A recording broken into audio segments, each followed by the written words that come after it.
Hello, hello, hello, hello, hello, hello, hello, ladies and gentlemen. It is that time again to enter the fifth dimension. It is I, your host, your boy, HMK, and we are going to be talking about all things, and yes, I mean all things related to the mega franchise known as Pokemon. You may have heard of it. And if you have noticed, we are here with a new backdrop because I've done some renovation when it comes to the fifth dimension office, and it's been leaking a little bit too much into my setup, so I couldn't really set up the green screen. So ho hum on that. But we are joined by an amazing guest, my good friend, the man that's been taking Twitch by storm and by fire. Please, everyone, welcome PhillyBeatzU. How you doing?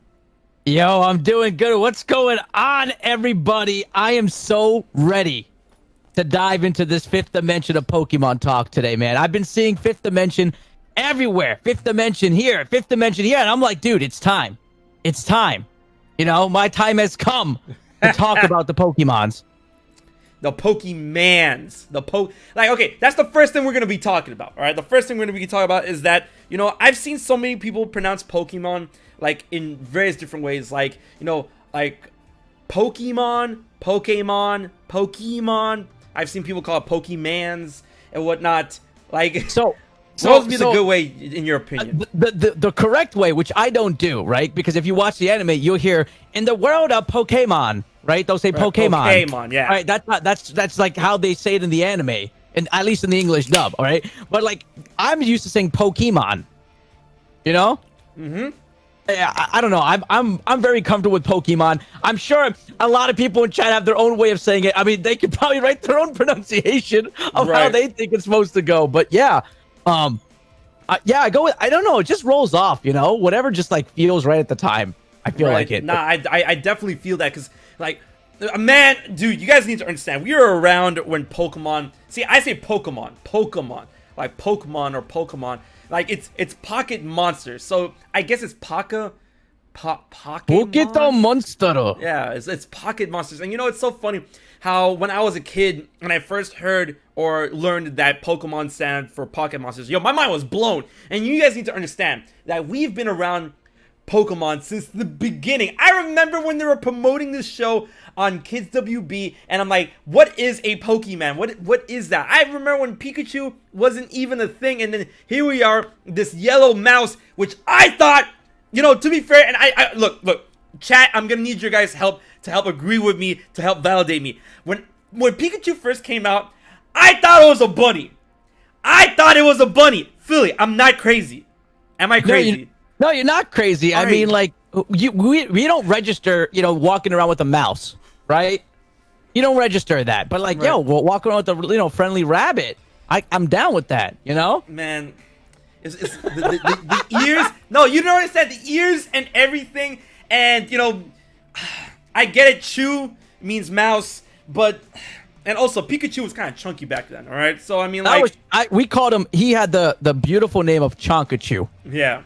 Chonkachu, the legendary Chonkachu. Poke-Chonk. And the funniest thing about that is that there's like a little fan rumor / theory surrounding that. It's like, Pikachu actually started thinning out because he started thinning out when Brock left during the Orange Island series. It's like, so Brock wasn't around there to cook him that really good food for him to get all chunky and stuff. Good food stuff. And I'm like, huh. That's funny because that was around the time when they started redesigning Pikachu to be what's the better way, more approachable. I don't know. I don't know. Something you could look at and be comfortable looking at instead of a fat mouse. They were like, you know what? Let's make a more slender looking mouse, cute, slender, something huggable. You know what I mean? Not a complete, slack of a Pikachu. I mean, listen, we got Chonkachu back in Sword and Shield, didn't we? Yeah, we did. When he goes G-Max. So like, if you want to relive your Chonkachu days, there you go. Just G-Max the thing, and you get your Chonk back. Man, and it's so funny when they introduced the whole concept, and this is something that stuck with me and my circle. I come from a Latino family. You guys need to understand, and people call me out on this like a bunch of times. I'm like, listen, this is how I roll. All right, people say Gigantamax. Me, my brother, and people within our friends, we say Gigantamax. Because, you know, like, it's Gigante, you know, it's big, it's Gigante. So, like, I'm like, if people are like G-Max, I'm like, okay, yeah, G-Max, I can't be like Ha-Max. But people are like, it's Gigantamax, man. I'm not, no, Gigantamax, yo, Gigantamax. Honestly, I might convert to start saying that. That sounds a lot more fun. Do it. Wow. Yeah, like, oh my God, he got the max. Yeah, man, like, oh my God. I love it. Oh. But that's me on that whole spiel of Gigantamax and Pokemon Sword and Shield. But we're going to get to Pokemon Sword and Shield because one thing I do want to attempt with this stream is I want to attempt going up the generations with Philly all the way up to, you know, Gen 8 and Pokemon Sword and Shield and whatnot. But let's take a stroll down memory lane when it comes to the beginning of Pokemon, because we did start about that with, you know, Chunky Pikachu, first gen, the Pokemon show. And this one thing I want to ask you, like, if you started with Gen 1 with Pokemon, which game did you start? Now answer wisely, because this is what shaped the human being back in the day. Listen. I started with Pokemon Blue. God damn it! No! Listen. Keep your slow fucking turtle, alright? Keep your water sprinkler ass hydro cannon. Keep your fun-loving festival. Wait a second. I got Pokemon Blue, but I still picked Charizard. See, that's a million times worse. That's right. A million times. Pokemon Red, bro. Bro, I own Red as red. well. Ash is red. Gary is technically green, but you know, blue and listen, blue. Listen, at the time, you know, everyone got the hype one. Everyone's like, yo, I'm getting red. So I was like, you know what? Let me start off in blue. Not like it was any different of an experience. Contrarian. All right, we had to be a contrarian at a young age, you know? That helped develop the opinions we have today for this amazing discussion. Man, I mean, I get it. But even still, this man went with blue and chose Charizard in the end. Because you know why? Charizard's the best fucking Pokemon ever. He is the superior being of Pokemon. Yeah. And I see my brother in the chat, Virtuoso, by the way, he's a big fan of yours. And he hates Charizard only because, and this is another thing we have to talk about when it comes to the beginning of Pokemon and everything that's shaping us to now. Okay. He hates Charizard because the way he is played with it, like, not only the fact that he gets a form, like, he gets everything, right? Charizard gets everything, because, I mean, he's Mr. Popular, right? But the fact that he's currently breaking the meta like he always does in the Pokemon TCG. Right. So, here's the thing, right? Like, while we're on this point about, you know, I hate insert Generation 1 Pokemon, right? Right. Because they are broken, whether it be the TCG series, whether it be the game. And why do Gen 1ers always get away with these amazing Pokemon redesigned? They get them, like, Charizard got a Mega Evolution, right? Charizard got a Gigantamax form. Gigantamax, you know what I'm saying? All right? He got it. He got it all. They just give it to this. And forget that. Charizard had 2 forms. 2! You know, he had an X and a Y form. X and Y. Right? And I don't care what anyone says. Y form is superior. Y form is better. Drought. Come on. But then listen. How could you not like X? Because they finally gave our boy the dragon. Nah, you think I give a shit? I never gave a shit. Everyone's like, man, I saw a fan art where it's like, you know, where they finally give Charizard the bouquet of roses when he finally became Miss Dragon. You know, like Miss Universe or whatever the fuck, where he finally got the dragon type because of Charizard X. I'm like, I never gave a shit. They're dragon. He's a dragon, whether you call him a dragon type or not. He's a lizard. He is Charizard. He is Lizardon. He's a lizard. Everyone's like, oh, but he got wings, so that makes him a dragon. Nah, he's a lizard with wings. Man, like, everyone's like, but dragon this. No, Charizard, Mega Charizard Y. Superior. I'm going to have to hard disagree with you on that one, man. Nah, man. Drought. Come on, Drought. Built-in Drought. I don't want it. Nah. Come on. And he gets more wings? You know, I mean, yeah, you know, give him an evolution and then the wings just shrink back down, you know, at least, you know, Mega X, you get some blue flames coming out, you know, something different, you know, when, you know, you get a little different of a chemistry reaction. I don't know, man. X looks better. even though Y might perform better. That is my opinion. X is better though Y. Okay, all right. You know? No, all right, no, okay, no. That's your opinion, and you're allowed to have it. Moving on. But when it comes to the starters of Gen 1, you know, obviously, I mean, Philly Ray made his pick, and I made my pick. Charizard hands down was one of my favorite Pokemans of all time. You know, wow, he's not there. Okay, but if he wasn't here, he'd be on this ring. And I'm going to explain the story about that ring later on stream. But, yeah, Charizard easily is one of my favorites, and I started off with Charmander, Pokemon Red, that's me, and whatnot. And, you know, a lot of people, they stand Gen 1, and I can see why, and then you're asking why they decide to give them all the cool redesigns, all the cool this, cool that. It's because, like, like, you know, they said in the chat, they're the OGs. That's what got Pokemon off the ground. It's what got them started. Satoshi Tajiri and, you know, Nintendo really didn't think that this was gonna, you know, well, I mean, you take a gamble every new franchise you make or whatnot, but this literally exploded above and beyond. I want to feel what their expectations are, and it's literally become the #1 greatest media franchise of all time. And, yo, you gotta put respect on the name of the people that put them on the map, and that is Gen 1. And, you know, when people are like, oh, Gen 1 is this, oh, Gen 1 is that, I'm like, guys, if it wasn't for Gen 1, Pokemon would not be here. I know, and see, the thing is, like, let's just say, well, you know, we get excited about something from Gen 1. Dude, it's, see, the thing is, I think people get confused on the fact that, you know, we were from that Generation 1, therefore we're Gen 1ers, and we love Gen 1, and they just cater to the Gen 1, but you bring up such a good point. That's where Pokemon began, therefore that's why those Pokemon will always get the love more than other Pokemon, because they are the staples of a franchise. Can you imagine a new game where they didn't even emphasize any Pikachu, any Charizard? You know what I mean? It wouldn't feel the same. They have to market it via those Pokemon because those are mascot Pokemon. You know what I mean? Now, here's something which even more crazy, right? They cut off the love for Eevee. They don't want to do any more Evolutions, right?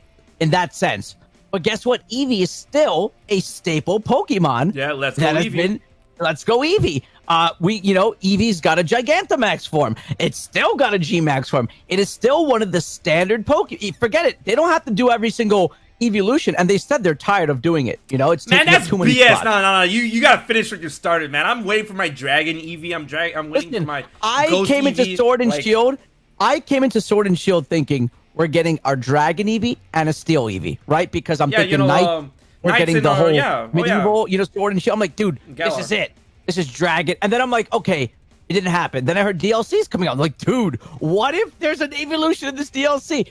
A little bit of a disappointment. Little bit of listen, I want it. Thanks, okay? I hate it here. Like, basically.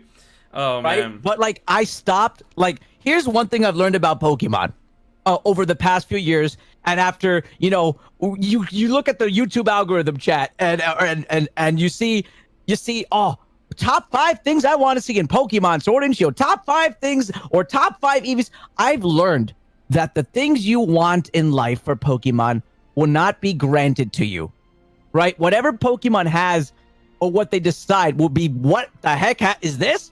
Have you ever expected Gigantamax Pokemon? We're talking Power Ranger size monsters, you know, that they're fighting. We never expected that, dude. Man. We never expected that.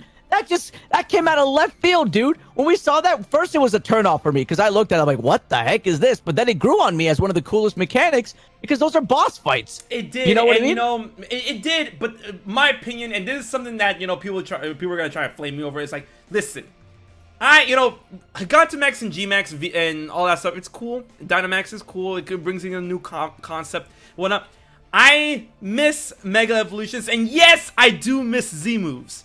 I appreciate Z moves. I like Z moves. Well, then you were a big Sun and Moon genre, right? You must have loved that. You had the Z moves and the Megas, dude, all in one. I did. And I'm like, oh, just, you know, nowadays they had to throw it out the window to try and, like, balance things. They nuked it. I think Pokemon had a concept, and they're like, dude, this sounds so good. This is great. This is amazing. We gotta buff up our Pokemon. But I think they realized at a certain point, it's like, wait a second. If Mega Evolution's a thing, then we have to make every single Pokemon. Eventually, people are going to want every Pokemon in a Mega, right? We have to show love to, and fans are going to complain. And at a point, they're going to realize we can't do everything Mega. Right. So what's easy, right? What did they do? Gigantamax. You could take the most baby Pokemon and have it explode to a giant size, right? Anything, right? That was the problem with Mega. Mega's awesome. It was amazing, right? I got sick of watching the VGC meta. I don't like that because it was repetitive. But the concept was cool. But the thing is, not every Pokemon got that love. At least with Gigantamax and Dynamax. Every Pokemon gets a Dynamax. Every Pokemon will get big, right? And the select few get Gigantamax with a little alternate, side move or special move. But it really doesn't change that much. You know what I mean? You don't feel like, oh man, this is so unfair, right? As opposed to Mega. I mean, they were collectible. Like they were collectible, right? But like the Megas were like, oh, I have a favorite Pokemon. But my Mega Pokemon, I'm not getting my favorite as a Mega. And that hurts a fan. And I think Pokemon Company can see that. Like, this kid has a favorite, but guess what? Billy's Charizard is going X and Y. Yeah, you have to think about this, though. Like, it might be your favorite, but it's definitely not a favorite Pokemon. Like, only the best of the best get Megas. My goodness. Do you? Yeah, it's true. But, like, do you feel like there's some Megas that didn't deserve a Mega that got a Mega? Do you feel that way? Yeah. What do you call it? I'm pretty sure, that stupid, Pinsir? Yeah, Pinsir got a Mega, and I'm like, bro, what? Who asked for this? Who asked for Pinsir? No one wanted that. Right. Right? Like, Lucario, I thought Lucario's was sick. That was amazing. Whoa. Vader. First of all, Beedrill, of course Beedrill gotta get a Mega. That's Big Dick B. You don't disrespect Big Dick B. And then Captain Poke's like Garchomp and Tyranitar. Bro, what? They were like, for me, they were the first in lines to get Megas. What? Nah. I'm just mad Typhlosion never got one. You know which one till this day that everyone's pissed off about? Dragonite. Our boy Dragonite has been abandoned. He never got one. Yeah, because you know why? Because Charizard's better. Like, Dragonite is just a fat, smaller winged Charizard. He might be a fat, smaller winged Charizard, but at the end of the day, that was the OG Dragon. The OG Dragon has not been shown love. In fact, the OG Dragon has been shadowed by every newer dragon. And now, don't get me wrong, Dragonite's not cool to look at, okay? I mean, they made him cool in the Pokemon anime, the series. Oh, what was it called? Generations? Yeah. I thought they made him so cool in that one, right? But otherwise, he's Barney, dude. Honestly, you color it purple. Listen, no Barney, disrespect. Wow. No disrespect to my Dragonite homies. Listen, I love Dragonite. I have love for Dragonite, but you throw the color purple on it and give it a nice, green belly, and there you go. You got the I love you, you love me. God. Straight up, bro. And that's why he doesn't sit well with a lot of people. You know what I mean? Maybe that's why I never liked him. I looked at him and I'm like, yo, there's something about this Pokemon I just don't like. Now I know. There's a lot of people that came in after Gen 1 that don't like Dragon. They do not like Dragonite. They hate him. They don't like him. Right? It's after Gen 1. Gen 1ers will stand behind Dragonite, in a way and be like, yo, I still like, it's cool. Not my favorite, but, it's Dragonite, But other people don't like it. He never got a Mega, and he never got a Gigantamax. That's wild. Damn, they're fucked. Holy shit. Yeah, dude, if they shafted any dragon in this whole game, it's Dragonite has been shafted. Completely. Thrown to the side, thrown to the curb. I mean, look at it. Every other dragon they've made in this game, right? Looks way more aggressive, than almost every single dragon type looks aggressive or has a scary trait to them. Right? Even Dragalge, right? Like, it's a poison. It's a poison. Like, poison's scary. That's intimidating. You'll die if you get in contact with it, right? But Dragonite, you want to give him a hug. You want to hug the boy. You want to hug it. It's a huggable dragon. That's the problem with Dragonite. And I find it hilarious that Ash finally caught a Dragonite in the series now. I find that hilarious. Listen, and I think so. I think someone in the chat said something about Goodra. Yeah. All right. Now, would you go and hug a Goodra? Probably not. That thing is slimy and dripping completely. Okay.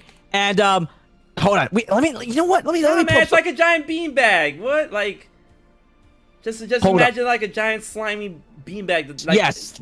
Yeah. that you like, you know, we're like a giant stress ball. Like, yeah. Come on. Yo, I don't want to look. Chat's already getting a bit wild. I don't want to hear Applin. Applin was such a cool concept of a Pokemon. I love Applin. Listen. It's a grass dragon, and it's literally a worm. It's a worm and an apple, and I'm like, that's so smart because it's a worm. It's a dragon worm. No, I love Applin. I love Flapple. Appleton can get eaten. Here's what I loved about it. Right. Here's what I loved about it. Now, we're gonna take a quick turn into into something. So, the way there's a snake in the apple, aka it's a dragon, right? They made it a worm and it becomes a dragon, right? You go back to the Bible, they had the forbidden fruit, right? And they had the snake around the serpent, right? That's what they did. No. Think about it, bro. Pokemon doesn't do super wild theories like that. No, it's an apple worm. It's a worm in the apple. It's not Lucifer. It's not the serpent. The serpent still had his limbs when he offered the fruit. Don't be doing it. And also the fruit has never been confirmed to be an apple. All right, they're just like, it's an apple because it's a fucking recognizable. I think Pokemon was like, hey, you know what? There's an apple, bro. A dragon coming out of an apple, dude. Are you? Pokemon is big brain, but they won't make it obvious. No, because it's a worm. Because a worm is a type of dragon, Philly. That's why. Worms are dragons? You just said, whoa, wait, what? Yes, a worm is a type of dragon. W-Y-R-M. That's a type of dragon. Oh, so you're saying it's a word play? Yeah, it's a play on words. Oh, it's a worm and an apple. Oh, okay. Oh, we're going that. Okay, all right. That's what it is. Yeah, see the chat's right there. Worm. Yes, a worm. Worm. Right. You coming out here with biblical stuff. Well, what do you mean? Listen, bro. Look. Trust me. I want Pokemon to get wild like that. I believed once upon a time that in Sun and Moon, when they were promoting Sun and Moon, they were gonna deal with alchemy and human transmutation and splicing between humans and Pokemon. But they were too pussy to go through that shit. So I'm like, I will never believe in the wild boy nonsense ever again. Yeah, okay, so what you're saying is you don't want to go deeper than what Pokemon presents. No, I would love to go deeper, but if Pokemon ain't gonna meet me in the middle, then I'm not gonna walk towards it. Well, bro, but I gave them the chance in Sun and Moon. I gave them a chance. Listen, Sun and Lily Moon was supposed to be that thing. That Ultra Beast. Sun and Moon was so dark. Sun and Moon was dark. Okay, listen. What happened to Silvally? Okay, those little logbooks in the lab, that was some dark crap. Some of them died. Yeah, I know. Like it gets, Pokemon can get dark. It does. I know all that lore when it comes to there was some Pile of Sand alchemy. eating kids. What do you call them? Drifloon leading people down to hell and stuff. And if you don't look under what's that stupid Pokemon that the fairy ghost that hates Pikachu? I forgot its name. The rag, the fucking. You know what I'm talking about, Philly? Help. Yeah. Wait, which the rag? Yeah, that hates Pikachu and its fairy ghost. Oh, Mimikyu. That thing. Don't look under Mimikyu's rag because if you do, you'll go insane. And why? You said, man. I was about to say, this is the 5th dimension. Yes, this is the 5th dimension, and we are going to go deep. I'm telling you right now, we are going to explore those wild boy theories. But when it comes to don't you think that's fact? No, I will not believe. But this is not the 5th fact. dimension. It could be possible, but it's not fact, right? Yeah.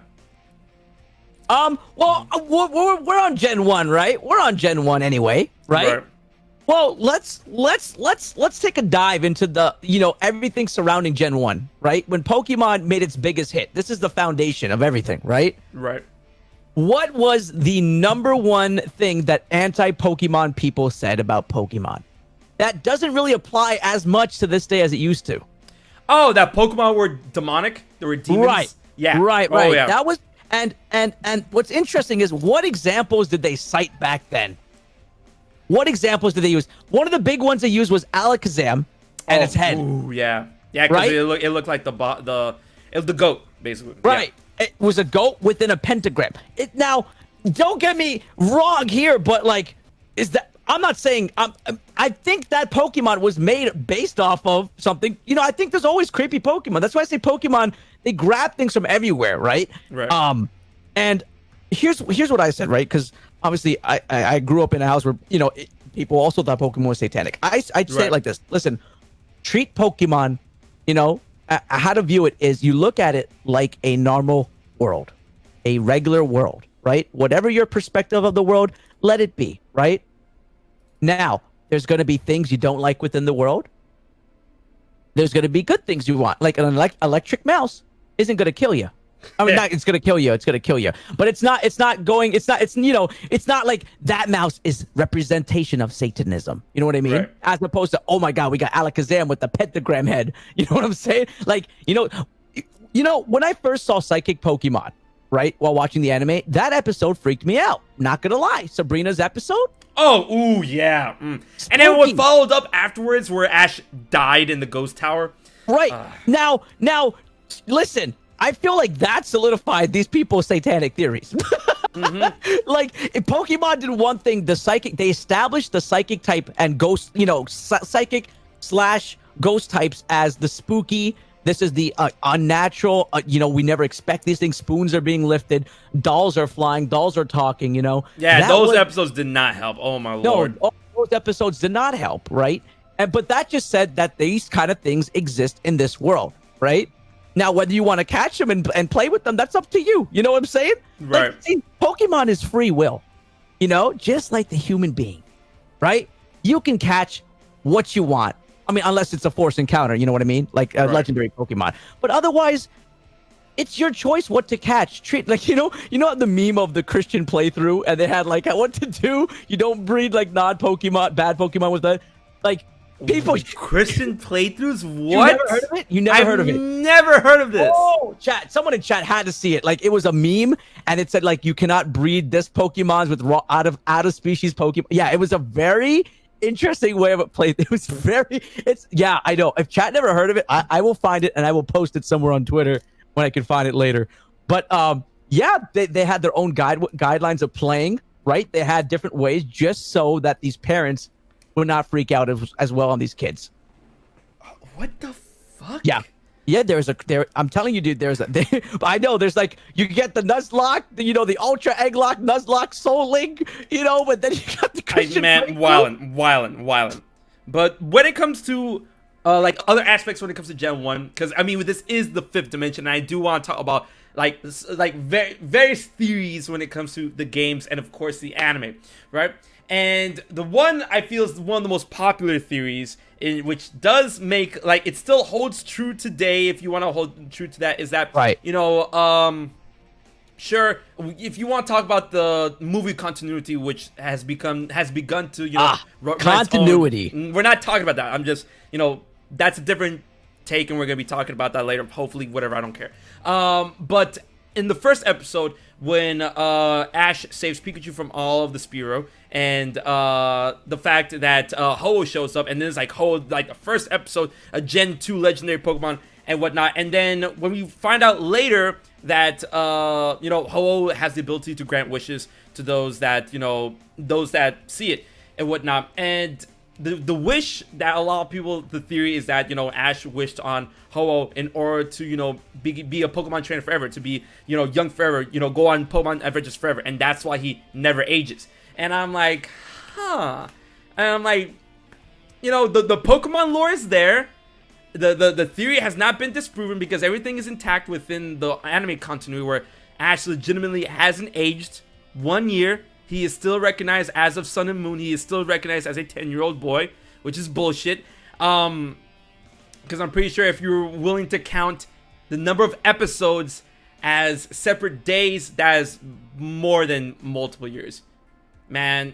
So that's one big ass theory when it comes to, like, Gen 1 and the Pokemon anime. Now, another one that I want to talk about in the same episode, Philly, I don't know if you ever heard this one, but it tells us, like, here comes when it comes to the game theories and game info and whatnot, is that the reason why Ash's Pikachu is so fast the reason why his speed stat is so good and that he was able to, beat the shit out of Lieutenant Surgeon Raichu, when he's like, oh, you need to understand, Pikachus are meant to be fast, blah, blah, blah, blah. It's because in the first episode, it established that Pikachu was able to use, Thunder, the Lightning Storm, the power. That doesn't matter. It was able to knock out and battle a shit ton of Spearows, right? And Spearows add towards the speed, is Ivy or Eevee? Eevee is, So Eevee points. Eevee points, yeah. So like it knocked out a shitload of Spearows that add towards the speed Eevee, and I'm like, okay, nah. This is a little too wild. Have you ever heard of that? Oh no, I saw that theory and why it's faster, right? Yeah. And listen, I have a feeling that or they put that in there because that was one of the mechanics. Yeah. You know what I mean? And no, I don't think that's not even a conspiracy. I think that's more factual. Right. I don't think you can't disprove line it. between facts and theories when we go through like the anime and the games and whatnot. And when it comes to another hilarious theory that was one of my favorites, that I'm like, bro, this is like back in the day before the internet and shit, is that in Gen 1, Pokemon Red and Blue, bro, you ever heard about that stupid shit where it's like, yo, you can find Mew under the truck? Oh yeah. Man, I can't believe that actually like was a thing. And I'm like, that was along the same things, like, oh, you can unlock Tails and Sonic in Melee if you kill enough wireframes in the what do you call it?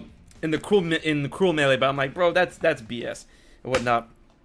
But when it comes to like, the theories and the wild boy shit of Gen 1, where it comes to video games or anime, you already stated about, the Ghost and Psychic Pokemon, but what is one of your favorites? Well, of like of Gen 1? Yeah. Machamp. What you mean the Power Belt theory or what? Oh, sorry, reset theory. My brain's blanked out in this dimension, bro. I mean, oh, you're talking about just overall Pokemon. Overall Pokemon, Machamp, dude. But like, you're talking about theory. You want to go into like the Gen 1 theory? I know there's a theory, like this is like within the lore of Machamp, and that is if you remove its like Machamp and Machoke, and that's if you remove its Power Belt, that it becomes the strongest Pokemon ever, and it's undefeatable, unbeatable, but it can't be stopped. Holding them back. Yeah, that's what it says in the lore for Machamp and Machoke. So I'm like, yo, do you think, like, even at a type disadvantage, do you think Machamp will be able to beat the shit out of a Mewtwo if you remove the Power Belt? I think Machamp can beat up anyone, bro. This thing can break mountains apart, bro, and demolish mountains. What Pokemon can demolish mountains? That's something you catch in the wild, bro. Huh. Okay, something you think about that. That power level. Wait, are we talking about just Gen 1 or just all Pokemon? Even of all Pokemon, I'll stick to Gen 1. Nothing can break mountains like Machamp. You know what? Wait, you're saying the Gen 1 or you say all Pokemon? Wait. All right.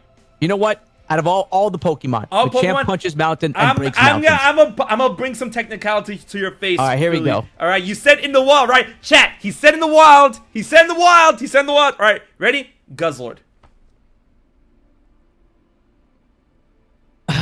You said in the wild. You said in the wild. And Guzzlord can take out mountains. I can't argue that. Well, Guzzlord is an ultra space. It's not even. No. It can still come out to in Sun and Moon in the game's lore. It slipped out of the ultra space, and you find it in the wild. Listen, is our ultra beast Pokemon? That's the number one question. Yes, they're Pokemon. If you can get caught with a ball, wait, wait, is the percentage rate, is the catch rate for Ultra Beast 0 with every other ball other than the Beast Ball? I believe it's very low. Okay, if it's still a chance, and it can be caught with a ball other than the Beast Ball, it counts as a Pokemon. But listen, they had to make technology. Okay, they're extra dimensional Pokemon. Wait. They couldn't name them, so they call them Ultra Beasts. I'm gonna stop you. I'm gonna stop you. The only way to catch them is with Beast Balls. The only reason why they let you do Pokeballs in general is because it's a game. But naturally, in any anime, if you watch, right, the only way to deal with these Ultra Beasts are with Beast Balls. That's facts, dude. But the only reason why you get away in the game is because it's a game and you can throw another Pokeball at it. A Beast Ball is still a type of Pokeball. It still has stats. It's the only technology. Listen. in the Pokemon universe, the only thing you're gonna make to catch anything that moves is a Pokeball in a shape of a ball.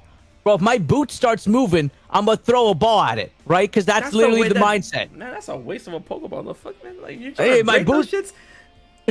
Man, boot. Listen, anything that moves or looks like a creature, something, right? Because no matter what, in the Pokemon universe, if something's not human, it's a Pokemon. I'm about to see this man make a video about him going outside throwing a Pokeball at a bird.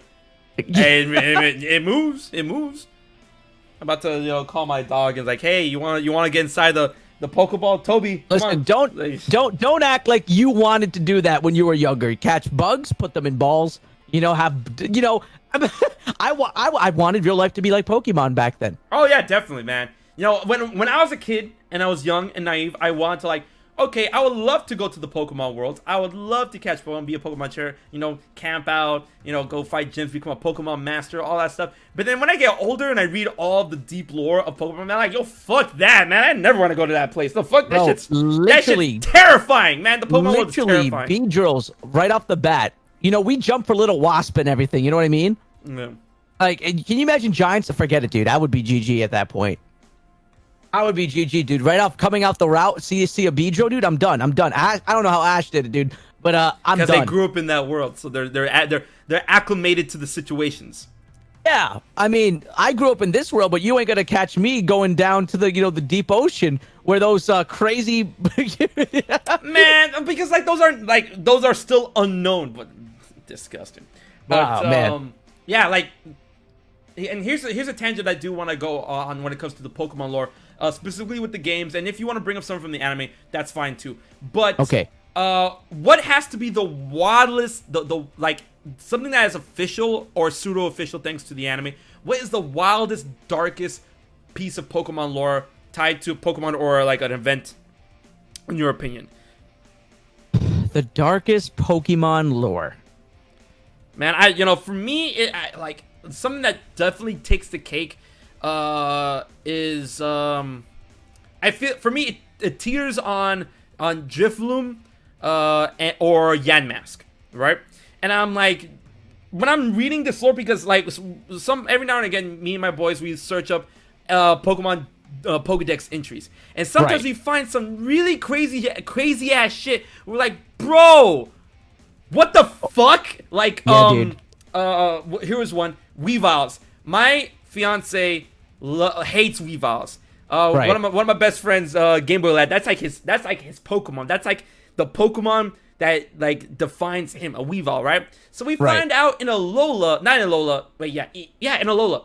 In Alola, Weaviles gang up, hunt down Alolan Sandshrews and Alolan Vulpixes, and divides up their carcasses amongst the clan of Weaviles. So I'm like, oh, okay. And this isn't the Pokedex entry. That's in the Pokedex entry. And I'm like, oh, and my fiance, she loves Alolan Vulpix. So like, no, now I hate Weavile. I'm like, sorry. And then Game Boy Light is like, but they have to eat. And I'm like, why couldn't they eat other things? But yeah, for me, it's Drifloon or Yanmask. So Yanmask, obviously, you're right. So those who don't know, it bears the face of a human it once was, right? That's the dark part. Yanmask is that's creepy. That's some creepy stuff. But yeah, Drifloon also, I think that's the most evil one.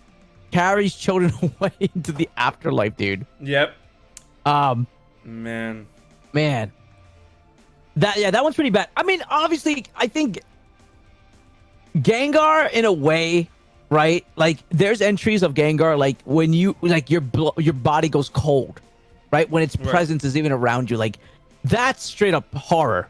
You know what I mean? Yeah. Like, yes, while we read, yes, this Pokemon carries away children. You don't know about that. It just happens, right? But Gengar, you feel his presence and your body goes into shock.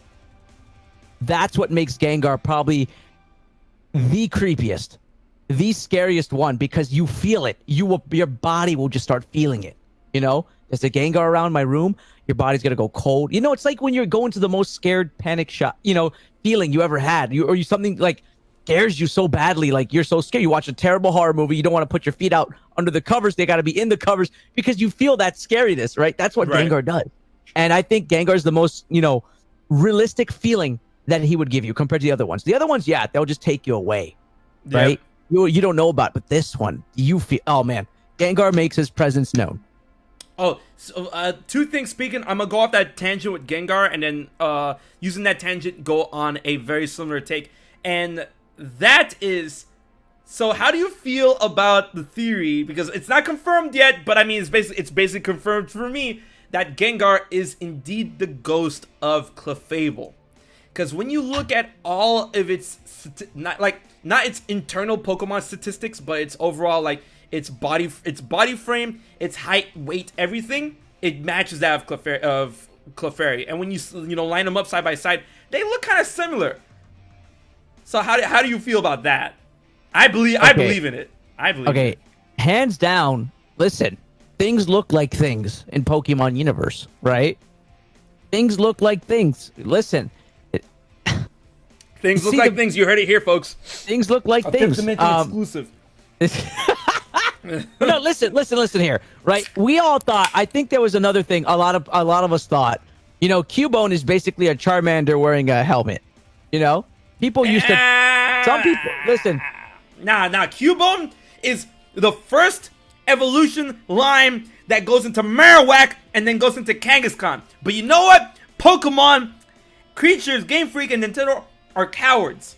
That's what it was. Cubone is basically a baby Kangaskhan wearing a mama Kangaskhan skull. But no, that's too dark. It's already dark enough like Cubone. Look at Cubone. Look at Cubone. That's Cubone. It's Kangaskhan. It's Kangaskhan. Okay, Generation 1 has a lot of gaps. Yeah. Generation 1 has a lot of gaps of lore. Now, while see, the way I look at it is something is close together, right? If it's related. I feel like the dex entries are the only real context clue you have besides the looks. If you go off looks, you're like, oh wow, this looks like this could be this. But then you got to go through all the dex entries, because every new game we get, right, there's a new dex entry for every Pokemon. And guess what? We get 2 dex entries because of the both versions. Sword and Shield have different dex entries of many Pokemon, right? So you get 2 bonus ones every gen. So if you want to build up lore and try to figure something out, that's your first spot. Like, you have a Gengar, Clefairy, we have this theory, right? Right. And, we wait for Generation 9, and then we read those dex entries. Does that add on to the theory? Because that's the best way to confirm, unless it's confirmed in the anime as well.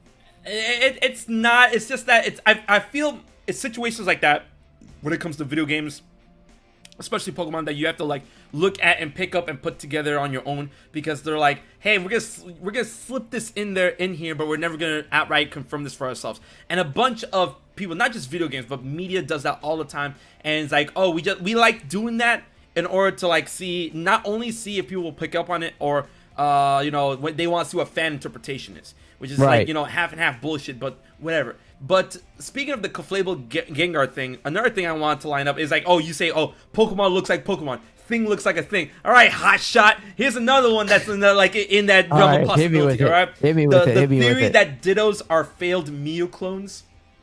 No, that's a hot one. That's the, because like, come on, their shinies match up. And, absolutely. What do you call it? Their base stats match up. Absolutely. And listen, that's one that they tried to make a Mew and it turned into Goop. And now there's just random Goops right about the regions. Yeah. They're like, I mean, listen, Mew can learn any move, right? Yeah, so can Ditto. Right. Mew can transform too, right? Mew can transform, yeah. Right. Okay. And the only thing Ditto can learn everything, but just, but he has to transform to do it because he's failed. Because he's failed, yeah. It's a failure. No, you know what? That Ditto theory is very strong. Listen, Mew, what was Mew defined as? What, you can breed, like Mew was the one that started off all the Pokemon? Mew has the DNA of every Pokemon within itself, so it's kind of like the progenitor Pokemon, which is weird. Right, and the only way you can breed is if you somehow have the DNA of every Pokemon within yourself as well, right? Right. So that's why Dittos can breed with literally everything. Oh, see, there you go. See, you working the yeah, fumes. we take the science, we take our IRL science, we throw it in with the Pokemon lore. Dude, that's got to be one, hands down, right? Based off of things that look like things. and things that make sense completely. Like, you cannot find a fault with that theory. You know what I mean? You cannot. You cannot. Right. I don't see how anyone can find. Now, if anyone has a counterpoint, feel free to go ahead and mention it at any time. But I feel like that one 100% holds one of the strongest Generation 1 claims. The strongest is the failed Mews are Dittos. Right. Nah, I believe it. I believe it. That's when I actually believe 100%. And man, yo, when it comes to like Pokemon theories, there's really wild ones. All right, so I threw 2 at you. So how about you throw one of your favorites at me? It doesn't even have to be Gen 1. We can just, go off that. Okay. I'm digging deep. Let's talk about the 3 dogs. Ooh, so, I think I know where you're going with this. This is one of my favorites too. Gen 2. This is a perfect way to get into Gen 2. All right, we're starting Gen 2 now. All right. You see, yeah, I thought of the segue. Yeah. Okay. All right. All right. So we got the dogs, right? We got the Eevees. We got a Vaporeon, a Jolteon, and a Flareon in a tower that burned down. Yep. All right. And then what happens? What happens all of a sudden? We have these, the legendary doggo theory. This is it. And then we have our Suicune, our Entei, and our Raikou. Yeah. Now, everyone's like, are these evolutions that have been blessed? And what do you feel about it? What's your take on it? No, my take is like they were blessed in a new life, because I mean the lore behind Entei, Suicune, and Raikou is that they were Pokemon that died in the fire, in the Tin Tower fire, and Ho was pissed. Oh, Ho was Omega pissed, right? And was like, these poor Pokemon, they died in a tower and in a tower fire that you stupid fucking humans started, but I'm gonna give them another chance, another shot at life, and then they were reborn as Raikou, Entei, and Suicune. And the main basis of the theory is that it was a Vaporeon, Jolteon, and a Flareon that died in that fire and then got reborn as these legendary dogs. Or I should say, we've been calling them legendary dogs for the longest, but like the term that I feel that Pokemon and Nintendo try to throw around with that are the legendary beasts, which works a lot better in my opinion. But I mean, like, Eevee is a fox. And the evolutions are supposed to be foxes and they're canines, and legendary dogs still fit, whatever spiel. So I definitely feel that that is definitely a take, especially considering that the biggest kicker between the legendary beasts and the legendary birds that came in Gen before them were that we dealt with Articuno, Zapdos, and Moltres, right? And then we went off that tangent, or Pokemon went off that tangent in creating beasts of that similar nature. Entei, Raikou, and Suicune. But the biggest difference between that is that Articuno is an ice type and Suicune is a water type. But when you look at Suicune kind of looks like an ice type to you with the big ass crystal on its head. But Suicune is indeed a water type, which I feel adds more to the flame of the theory that it was a Vaporeon, Jolteon, and Flareon that died in the fire, because Vaporeon water, Suicune water. That theory would have been thrown out of the window if Suicune was indeed an ice type, but it's not. It's a water type. So I definitely believe it. I definitely think it's it's the big one. But now that we're in Gen 2, now that PhillyBeatzU, because I see the memes about how people PhillyBeatzU and Philly Philly yeets you. Philly yeets you. All right, so PhillyBeatzU, PhillyBeats Gen 2 swerved us into Gen 2. Now here is the next question. Gold or silver? Silver. Oh my God, Philly, you're killing me here. I'm sorry. You're not. You're PhillyBeatzU now. You're PhillyBeatzU now. You're killing me, bro. You're killing me. How can you? What? How can you betray? Oh my God. You betray Charizard. You betray Ho, who was on the first fucking episode. I'm sorry. Lugia is just something that resonated, man. Fuck Lugia. He's not even a water type. He's like, oh, the beast of the sea. Beast of my ass. The psychic type. Oh, he uses his psychic powers to control the water waves. I'm like, he could do that if he was a water type. Whatever, man. So, oh my God. Gold. Heart gold. Man, Jesus Christ. Lugia Mew 3 looking ass. I don't understand. Okay, so there you have it.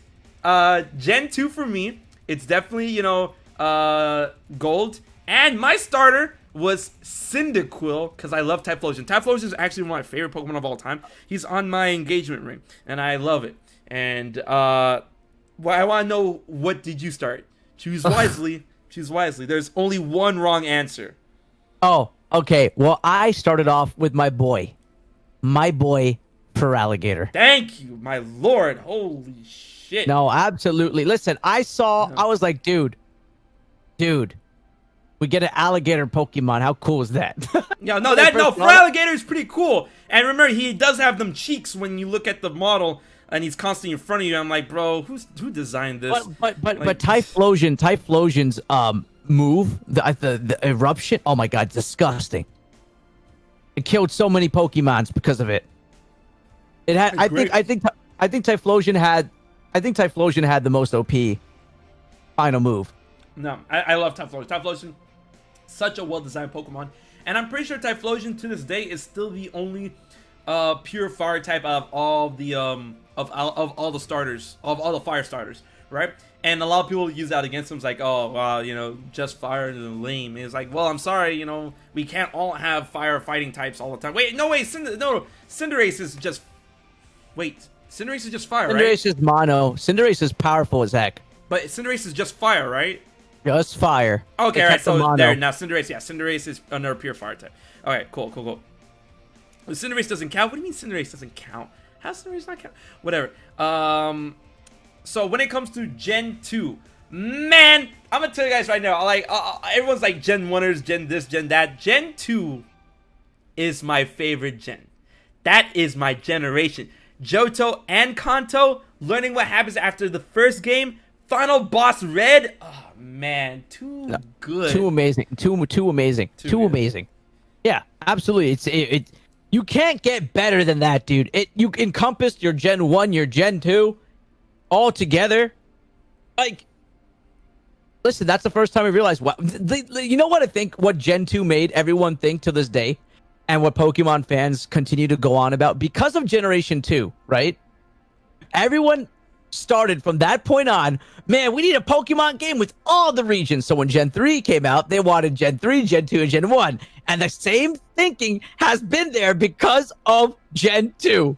That is why Gen 2 set the two common Pokemon things we hear about. Pokemon gotta follow me. And, we should get every island Pokemon, every region. We gotta go every region, right? That set the precedent of what we have till this day in top 5 things I want to see in this Pokemon game.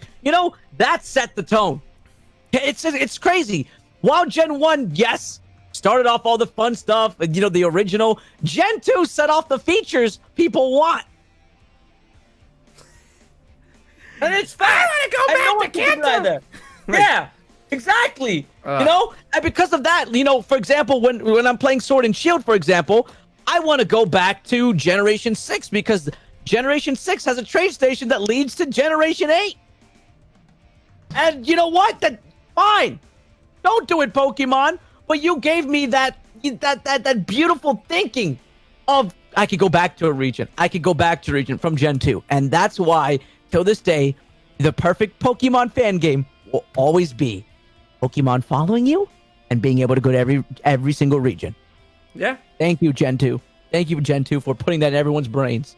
Yeah, it puts some respect on it. Gen 2 will always be the best. And Gold, the protagonist of Gold, and Gold and Silver, the protagonists, Ethan and Silver, Jimmy and Silver, whatever, Giovanni's kid, right? And that was so badass, and that was a theory that has been running around for the longest, where it's like, oh, is Giovanni, Silver's dad? And it finally, years later, we finally got actual context to it. It's like, yeah, Silver is indeed Giovanni's son. And I'm like, bro, this is the best. And come on. Gen 1 and Gen 2, and people can argue this with Team Galactic, Team Plasma, man, I want to see who stands Team Flare. But Team Rocket, to this day, is still the best team.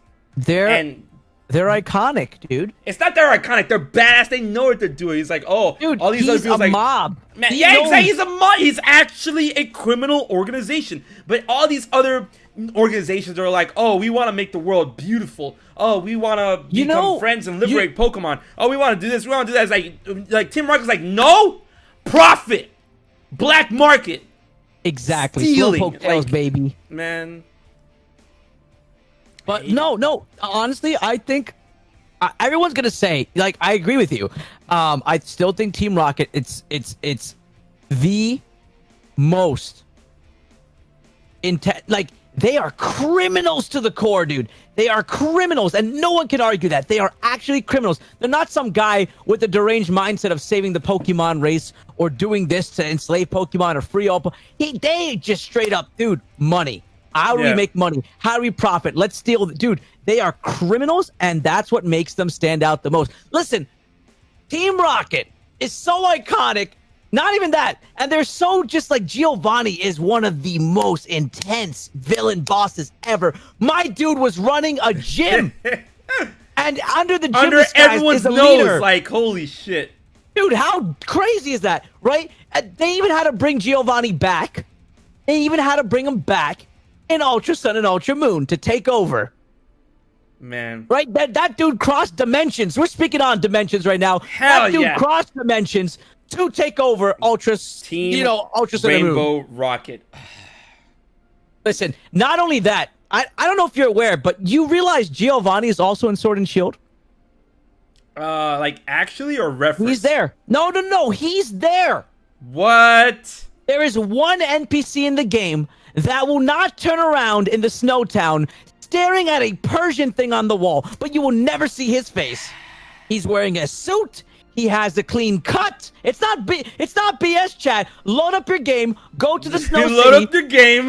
Go right now. Open your own Sword and Shield game right now. If you think I'm lying, go to the ice place. Go to the ice place.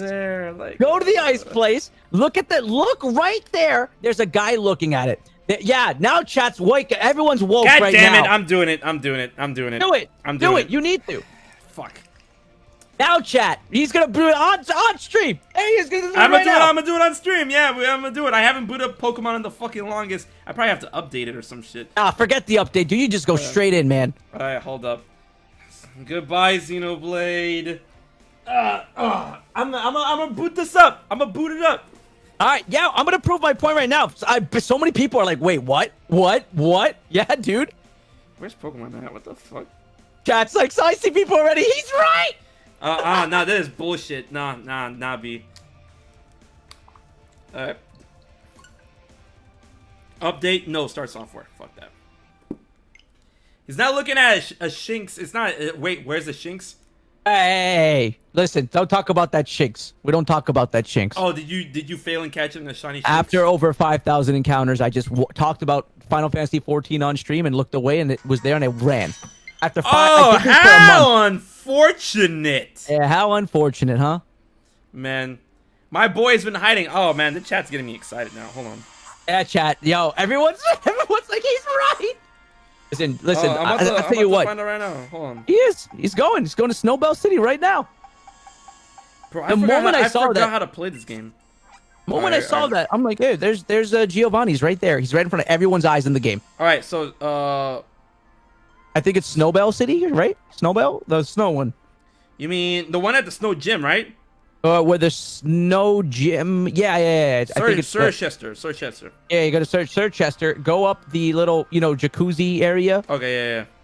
And then there's a guy right at the wall who won't turn around in a nice clean cut suit with a nice haircut that looks very familiar. Oh, wait. How do I take off my fucking bike? Oh, there it goes. All right, up the jacuzzi. And then click on the guy who's not facing you. And see what he's saying. Wait. Oh, shit. Oh! Read the dialogue. What does he say? That's a Persian. What the Is that a Persian in Great? Oh, my God! There you go. Ladies and gentlemen, welcome to the fifth dimension.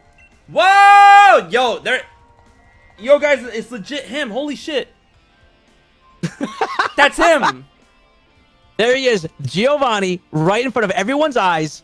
If you guys did not know, there he is. And he will not turn around because that would reveal he's Giovanni. What other person wears outfits like that? A unique NPC in Pokemon? What? Yeah, exactly. Yeah, he's right there. He's right there. What lore he has within the game? No idea. Will he come to play a role later on in DLC? I'm never gonna play this game again now. That's it. Don't play. Just leave it there forever at Giovanni, right? Goodbye. Just save right there. Yep. You've let me down for the last time, Pokemon. How the fuck you gonna have Giovanni there just chilling? And then for people in chat saying that's not him. Okay, chat. Yeah, let's put a random NPC that will never face you wearing clothes that Giovanni wears, looking at a Persian. Okay, that's not Giovanni. That's some random guy just admiring Persians. Dude, please. You know, it is him. So, maybe Crown Tundra will shed some light on that. Oh, maybe. Or there's going to be a third DLC that'll complete the decks. Speaking of decks, here's the thing. Like, this is not going into the conversation you're thinking, because I'm not going to touch that can of worms. But, here's one thing we have to bring up, because I saw people bringing this up when we were setting up for the live stream. Here we go. All right. Yeah. Gen 4 remake. Oh God, the one thing I. Okay, go for it. Gen 4 remake. What about Gen 4 remake? What do you mean? What about Gen 4 remake? When is it coming, bro? Like, bro, how do you feel? Here we go. How do you feel about the Gen 4 remake? I think one thing happened. Once Pokemon Sword and Shield, right? Like everyone's saying this, introduce the wild area, right?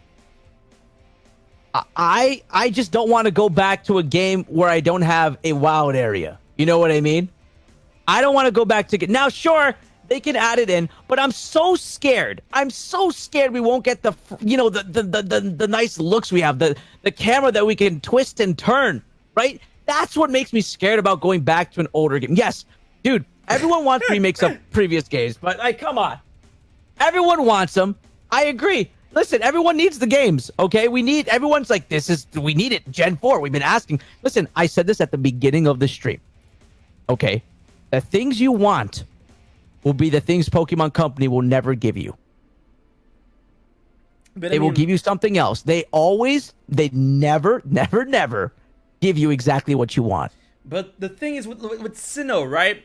If I don't know if I remember this correctly. I mean, I'm of course you could say something about Platinum being amazing and whatnot because we got the negative zone and blah blah blah and whatnot. But like, is it just me? Like, I'm not saying it was bad or even forgettable, but was it just me or was it just like Gen 4 was just not like everyone was like, yo, Gen 4 remake, and I'm like, what's the rush though?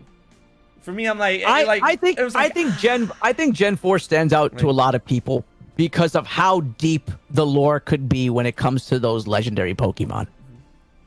I think that's what makes the game memorable, and people had a new zone or dimension, you know what I mean, in that game. That I think when they got a taste of that, people are like, whoa, this stood out from other games because they explored that idea, right? Right. You know, going to another dimension in any kind of game, like breaking the boundaries of your normal Pokemon world, you know, Gen 4 set that. That's what Gen 4 is known for, setting the bounds. That's fine, and you know, thinking about it, they did bust out some pretty dope legendaries, because when it comes to the Pokemon legendaries, they all, sometimes they always represent something crazy, something huge, something big within, real world lore, real world inspiration.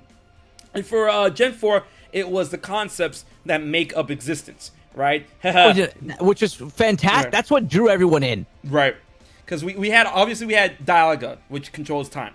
We have Palkia, which controls space. We're getting into some Infinity War aspects, but, whatever. I'm not going to say who did first or whatever, because everyone's like, oh, when you hear space and time, you automatically think that's a way another can of worms, That's a huge another dimension. But Palkia controls space, Dialga controls time, and then people, honestly, they're like, but Giratina controls the dark, the negative dimension. But at the same time, you have to think about it's true, like what Giratina truly represents in the trinity of existence, and that is Giratina in its pure sense of bringing you in and out of that dimension. Is that Giratina controls reality, right? Right. So it's space, time, reality, and that's the trinity of what makes up, our own concept of existence. And then the Pokemon above that it's Arceus.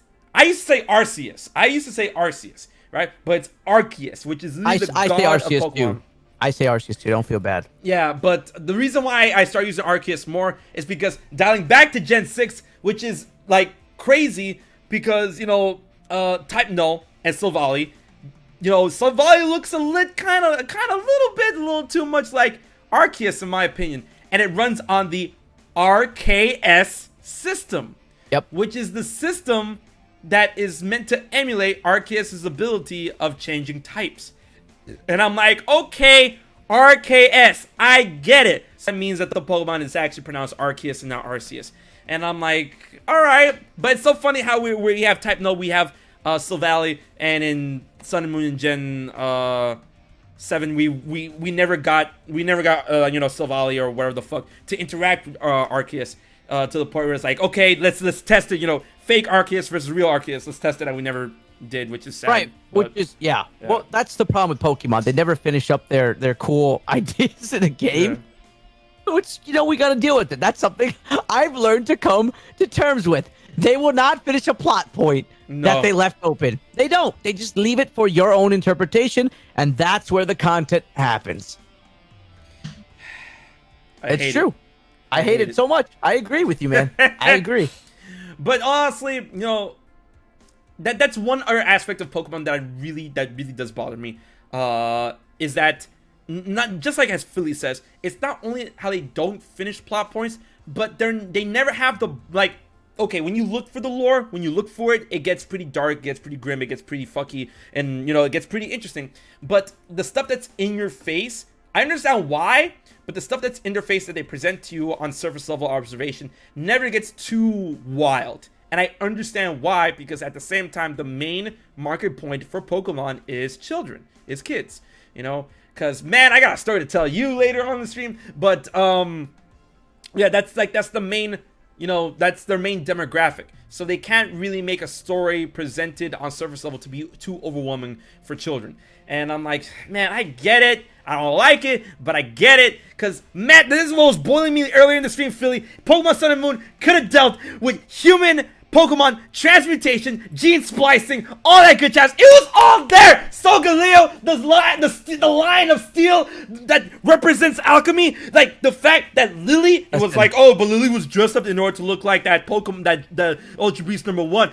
I know. What's her face? Well, Lucamine, Lucamine makes sure to dress her up to make it look like that's bullshit. She should have been that Pokemon. It should have been her flip-flop, just like how Lucamine was supposed to be that stupid roach. What's her name?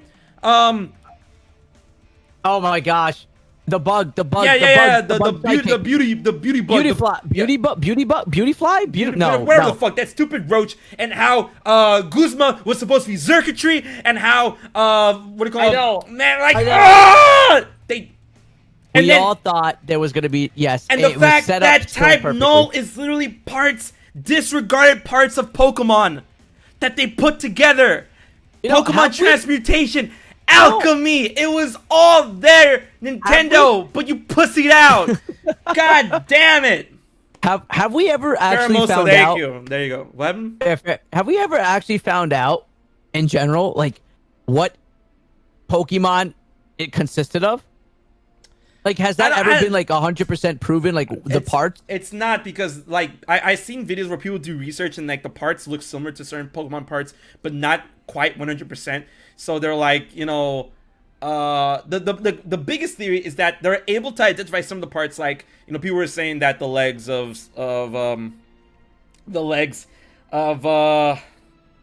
Type Null were Vaporeon legs, but when they took certain parts of Pokemon that didn't look quite like they originally supposed to, when they put them together and made the final product, it kind of messed with them and changed them a bit. So when Type Null start breathing and shit, it kind of it morphed into what we see there.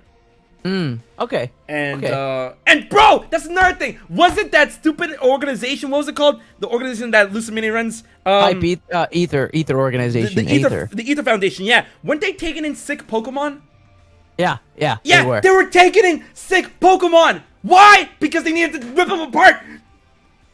Yeah, it's disgusting. It's crazy. They It's not. harvested the sick Pokemon to make type nulls. To make. It's kind of wild. It's kind of wild. It's But dark. you know what? It's Then dark. don't let Nintendo confirm it for you because they never will. Jesus. I think that's what keeps the grown people into Pokemon. I feel like if those story tropes weren't there, I feel like that's what keeps us still attached to Pokemon. The fact that there's mystery for us as we grow up. You know what I mean? Like, I feel like that's how do I say it? When we're young, right? Let's say we watch a little Disney movie, right? Yeah. We don't notice all the adult language or the adult references in a Disney movie, right? But when you grow up, you're like, holy crap, they were, you know? Yeah. It's like, whoa, dude, they were talking about what? Yeah. You know what I mean? Same thing with Pokemon. I would don't say it's the same thing because the thing is, for Disney movies, like it's presented to you, but it goes over your head. It's not we have to look for it. For us, we have to look for this kind of crap. It exists, but we gotta look for it. True. Oh my God. True. And then let's not talk about. No, we're not talking about that actually. So, moving on from that aspect. But you know, I felt that whole concept of messing like Pokemon, human, gene splicing, transmutation, alchemy, like the fact that Solgaleo was a Pokemon just literally was just like it's there, it's in your face. Like that's literally the iron line of alchemy, right? But I'm like, yo, are we gonna be dealing with Pokemon Philosopher's Stones? And I'm like, people are like, if you want to consider the evolution of Nebby, that you know how Nebby's actually actual Pokemon name. It evolves into that stone-looking thing, and then it could evolve into either Lunala. Right, the world's most heaviest Pokemon, and then it becomes Lunala. Yeah, that thing. People said that could be considered the Philosopher's Stone, and I'm like, Also, Team Skull is trash. Team Yellow is trash. So that's another thing that pissed me off about that gen is that's when actually no, Gen 6 is when teams start going down the drain because Team Flare sucked ass, Team Skull sucked ass, and Team Yellow sucked ass. But to be fair, Team Skull and Team Yellow, they were just morely like comedy reliefs. They were just a bunch of thugs that really didn't have any aspirations to do any wild boy shit. But Team Flare, that's the worst. Nah. Listen, I feel like here's what I liked about Gen 6 a lot. Okay. Wait, Sun and Moon Gen 7. 7. Yeah. Sorry, 7. Here's what I like, because they had their evil standard team, like, oh, here's the goons. You know what I mean? Yeah. They were goons, bro. They were just goons. They were. The Goon Squad. Yeah, your main guy was a failed trial. He No, don't get me wrong. Don't get me wrong. Don't get it twisted, Philly. Don't get it twisted, chat. Guzma and the Poison Chick, they were awesome. I loved them. They were great. Like the goons, the grunts that followed around, nah, they suck. I feel like Sun and Moon, what they did was like, here's your evil team, right? Here's your bad guy team, but here's the guys disguised as bringers of light, helping Pokemon, but doing the experiments, which we all knew. It was very obvious in the plot line, right? That was the evil. And then when we had that sudden switch of, oh my God, these are definitely the bad guys now. These are the guys. These are the bad ones. You know what I mean? Right. I mean, the intro already gave it away in a way. That intro showed like why is she running? What's going on in the intro? That was weird. And I was like, dude, there's something off about this org right away. They're too happy to help Pokemon. Yeah, I don't like it. Like the Pokemon go in, but they don't ever come out. Right? And then like the villain, Sword and Shield, it wasn't even like a villain. There was no bad guys. Really, there was really no bad guy at the end of the day, right? But it's also it's kind of crazy how side note, real quick side note, it's kind of cool how the bad guy was an Indian guy with an Indian elephant. I thought that was the funniest part about the whole game. I loved it. I'm Indian. I sat with me. Sword Shield. Yeah. Yeah, Kaparaja, yeah. Oh, dude, I was dying, dude. I'm like, why does my boy listen? I was, dude, the Indian representation finally showed up, right? Curries and everything mentioned in the game. Yeah. Right? I'm like, dude, this is full on Indian representation. You know, there's probably an India region out there now because I know it comes from another region. Right. But my man, dude, they did oh my God, they did my boy such injustice. Like, he had the dopest music I've ever heard in my life for a boss fight. That was cool music. but anything that punches Steel kills him. It was the worst anticlimactic fight ever. Like, everything he threw out would die to a regular punch. It was so bad. Now, I think Olina's theme was better. Olina's battle theme slapped. Her theme, Olina's battle theme slapped way harder than it should have. Chad, you have to back me up. Olina's battle theme, I think that has to be my favorite battle theme in all of Sword and Shield. I'm like, and you only fight her once. So I'm like, bro, this why is this theme slap so hard? Like, who the fuck? What the fuck? Like, Hop's battle theme though, man. Fuck Hop, yo. Dude, Hop is the exact same character as Go. Exactly. How or whatever. How? What's even more funny is the fact that they also reuse the same animations. Yeah, I the thought same that was motion. funny, Like, dude. They really did that. Oh, yo, Bede's theme. God damn. Fuck. Yo, Bede's theme actually does slap. No, that theme slaps as well. Yo, man. Yo, it's funny. My fiance thinks it's noise, and I'm like, how can you think this is noise? But you gotta admit, dude. You know, the chairman's theme. If you heard that, you know it's a boss fight. You know what I mean? You don't think it's a regular it's obnoxious. It's too in your face that it's a boss fight, man. Now you have to have nuance with this stuff, man. But the problem is he didn't feel like a boss though, dude. No. That was my problem with him. The final boss was Eternatus. Yeah, that was the final boss. Okay. It was cool fight and everything, but my God, that was the most cheesy thing ever, man. Like having the dogs, like, oh, I liked it. Okay, damn. Listen, I liked it. Yo, 4v1. That thing got so cheesy. Earlier in the stream, you were talking about, like, yeah, man, Dynamax and Higantamax Pokemon, they're basically boss fights. Okay, we got a boss fight, and we got a whole party crew. Yeah, like, we have our whole party fighting this giant boss. Yeah, it's too cheesy. There's nothing wrong with Eternatus. Nah. There's nothing wrong with Eternatus. There's nothing wrong. I didn't say. I'm just saying the way how cheesy it was. It was like this scary thing, and then you get all happy music. It was all happy, and the wolves were like singing joyously. It was up because these two legendaries came up, rolled up, had your backs. It was like, come on. It was like, let's go. No, dude. At that point, I knew this was getting carried. It was trash at that point. I knew there was nothing crazy that was gonna happen. It was about to play that music right fucking now. Listen, just because he said that. The moment those wolves and the music changed, it was so happy. I was like, dude, this. Come on, there's a thing in the sky that's blowing up the planet. Yeah, and we're about to bust in a new asshole. Like, what the fuck? And then we get all happy, dude. Dude, when have you ever played a video game? Okay, a boss fight, an intense boss fight. You get someone to come aid you. Yeah, it's hype. But does the music go into super happy? Yes, no. yes, it does. Really? Yes. Really? Yes. Listen to on your time. Go listen to Spectacular Finale from Paper Mario Sticker Star. All right, I don't want to hear it. Does the music get happy? Yes, it does. My man quoted a Mario. He quoted Mario as oh my God. Oh, no. Now you're trying to tell me that Mario can't have serious boss music? Because it can as well. So no, you can't. No disregarding. I'm None. Just saying, no. I'm just saying, oh my God. Oh my God, I don't think Mario is a good example. Mario is an amazing example. I think that's actually the terrible example for. All right, and if you want to get technical, Breath of the Wild at the end when you're fighting as Dark Beast Ganon, that's literally the theme of the game playing in the background, but in a really hyped manner. Yeah, but it wasn't happy though. I was happy. The fuck, like. No, that was hype, but that wasn't like happy. Nah.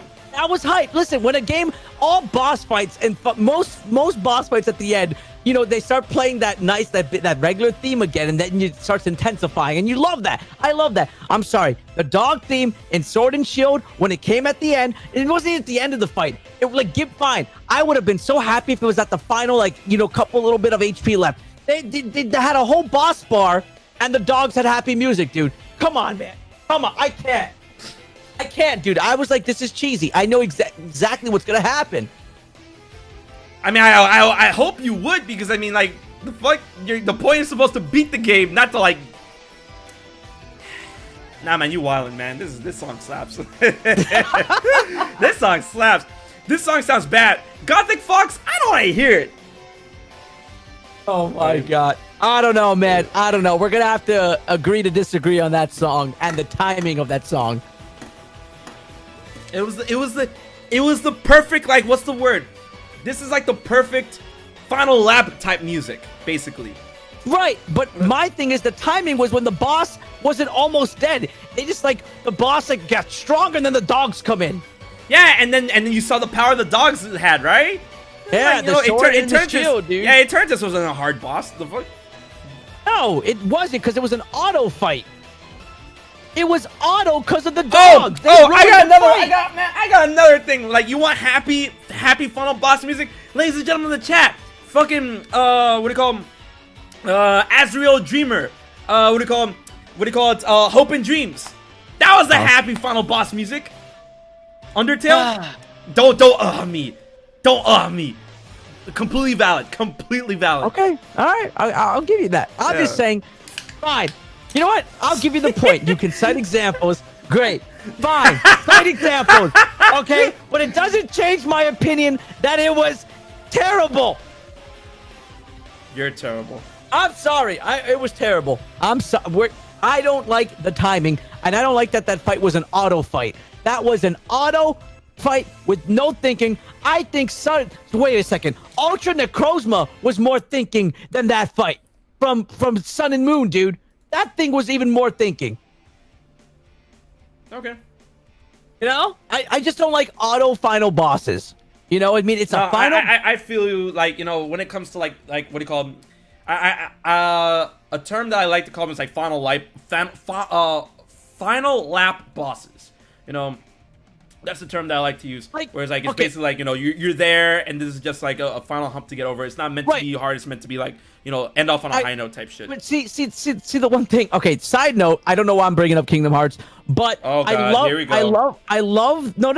I love the way Kingdom Heart boss fights go. They're extremely hard. You get through the hard part of it, right? You're done, and then you have those nice, easy, like rewarding quick clicks, and you press the buttons at the end because it satisfies. Or there's like they have the little help in between the fights here and there, but it doesn't define the whole entire interaction. You know, you still have to put your skill, you still have to dodge, you still have to time things yourself, right? You get those little rewarded cutscenes, with the button click, but you're talking about reaction commands, reaction commands, exactly. But the thing is, I felt like once those dogs, it was so handicapped. You know, it was just too handicapped. All right, I get what you're saying. I really do, but I like the music. I'm just saying. The music slaps. What was I gonna say next? Eternatus wasn't the final boss, man. Eternatus was the final boss, man. When it comes to other aspects of like Pokemon, we just run from Gen 7 to Gen 8, Gen all that stuff. Here's a cool question that I want to ask you, and this is where we're gonna get a little wild, and I feel that maybe you and I will have like the same answer. In your opinion, what is like all aspects, games, region, characters, the Pokemon in that specific gen, what is the worst gen in your opinion? The worst gen. I already have mine, so I gotta think about it because like the way I changed the way I define worst by like what features does the game bring, you know? Right. Honestly. See now, okay. Can we rephrase this? So you're saying just overall, right? Like, okay, worst generation, if that's better. I hated 6th gen. Thank you. Yeah, that's my answer to Gen 6. Gen 6. Gen 6 was the worst gen.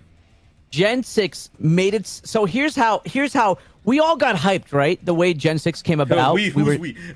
No. I mean, when they announced it, you're like, oh my god, it's from going from 2D to 3D, right? Like you saw the trailer, that was hype. Oh my god, a new type. This is what every YouTuber's been posting for years, right? We got fairy type. Yeah, fairy type. Okay, very exciting. You get into the game, it gives you this false like long route 1, a very long journey to the first gym, right? And gives you this feeling of, wow, this is big, this is great.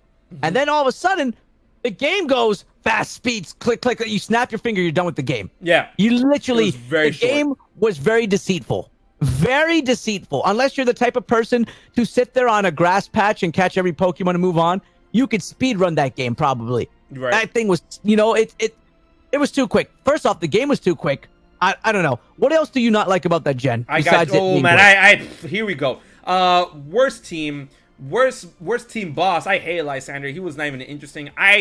Super forgettable champion. Barely any mons. Oh, but they introduced Mega Evolutions. That's not good enough. Like, other than Lysander and the champion, which I barely remember, which is like the cloud chick, whatever. Gen 6 was just so forgettable, which sucks because their legendaries are actually really cool. Yveltal and see, I don't like, how do I even pronounce the X one? I know it's Y because I got Y. Xerneas and Yveltal. I got Yveltal. I got Pokemon Y, right? It just, right. I feel like oh yeah, it's the first, true transition into 3D if you don't want to count what Black and White did. And Black and White is amazing.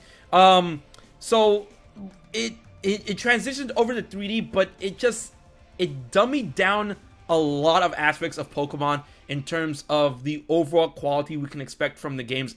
Going after what we got in Gen 5, we just, oh, but 3D, oh, but Megas, we just went down in Gen 6. And, hey, listen, the Prison Tower is cool, I guess. I mean, shit. Gen 5 brought the weather system, right? Like the seasons. Gen 5 was Gen 5 the seasons? Yeah.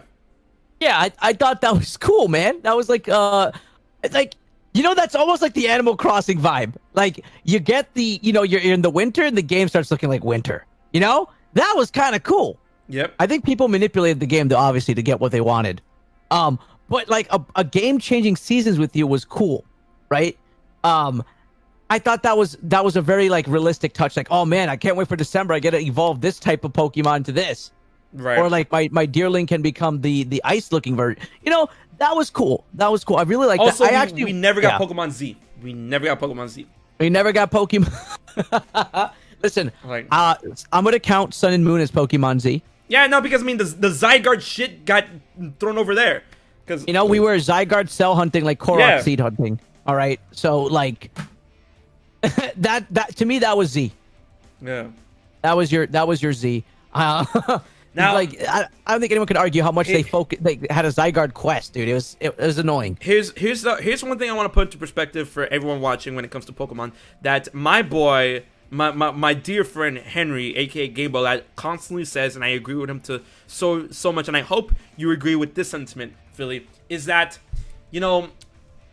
I feel so bad for Game Freak and Pokemon and creatures and whatever, because Generation 5, Unova, was such a passion project for the team. They want to reset and reshape and, basically bring new life into Pokemon, and they really pulled out all the stops with Gen 5 with Unova. Obviously with all the new Pokemon, we got a shitload of new Pokemon, like around 150, 151, pushing the amount of Pokemon that we got originally from Gen 1. And then they basically reshaped, rebranded Pokemon in a new interpretation from what we expected from Gen 1. The Dragonite line, we got the Goodra line, and so on and so forth. Like, so many of those little things, and then it went above and beyond with the story of Kyurem, Zekrom, Reshiram, all that stuff. Gen 5 was crazy good. We have Black and White, and then we got Black and White 2. And those games were amazing. However, for some weird reason, as amazing as those games are, and everything packed into Gen 5, it just did not sell as much as the expectations there were for a Pokemon game when it comes to, the mainline generation games. People slept on Gen 5 when compared to the previous gens, right? So, like, the saddest thing about that is that they gave their all with that specific generation, and this is a story how it's told. They gave their all with that specific generation, and like I said before, in business and in Nintendo and in video games and all stuff, money talks the loudest. And what was spoken the loudest with the money that was gained from Generation 5, that this was not it. That this is not what people wanted.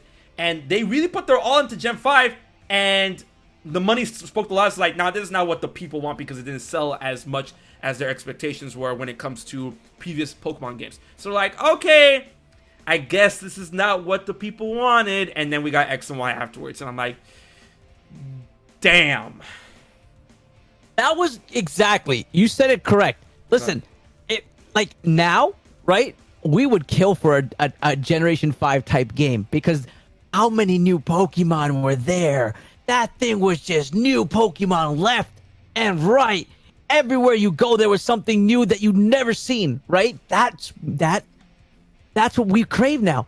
And everyone gets angry when you walk into a patch of grass and you see, oh man, what? That's a Weedle. Yeah. Oh, that's a Caterpie. We're so tired of seeing. Now people want that Generation 5 feel. Yep. That's what makes it exciting. But it's too late. Like what the like? It's like, too late. See, your chance is there. No, exactly. No, the thing is, they realize they have to appeal to nostalgia to get people back. But I think, or I can really say the community evolved to where they would appreciate a Gen 5 game now, in that type of way they brought it. I think. But do you think Nintendo will be safe enough gambling like that again? Because Black and White was 100%. If they were to do that again on the Switch, it would be done. It would be a wrap. People would be excited, dude. The sad thing is when I go around in Sword and Shield looking for Pokemon, right? It's like, oh, getting this Pokemon that I just hunted for, and so in Sun and Moon, right? Like, oh, right. Wow, this patch of grass, 1 new Pokemon to 17 old Pokemon. You know what I mean? It's like, wow, 1 new Pokemon around. It's not as exciting. Yes, you get your favorites where you get them in the grass. Okay, cool stuff, man. Let them just be transfer. Give me a region with 150 new Pokemon. Make it feel exciting. And let the old Pokemon come in via, transfer. Just give me a new region, something to hunt, something exciting, or keep your wild area where you find all these new Pokemon or something like that, Because that's a concept that, again, I don't want to ever leaving Pokemon.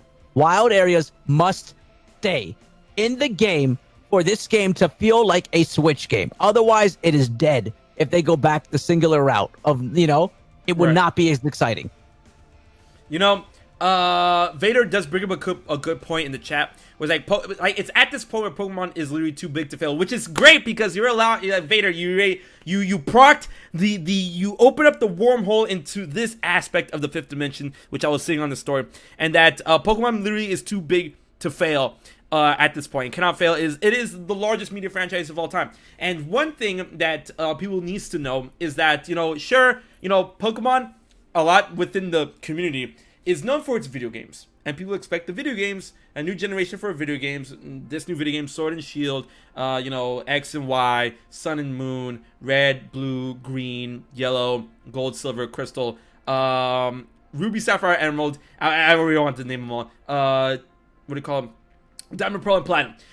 So when it comes to all these Pokemon, it's like, oh yeah, new games, and the biggest misconception out there in existence is thinking there's a lot of people out there, and that's when it comes to boycotting Nintendo and Pokemon for whatever reason, bring back the national decks, more quality, more new Pokemon, whatever reason you want to try to boycott Pokemon, you try to boycott in the sense of like boycotting the games. You guys need to understand, all right, is at this point, and we've been at this point for quite a while now, that Pokemon games truly only make a fraction of the main source of profits for the Pokemon Company and Nintendo.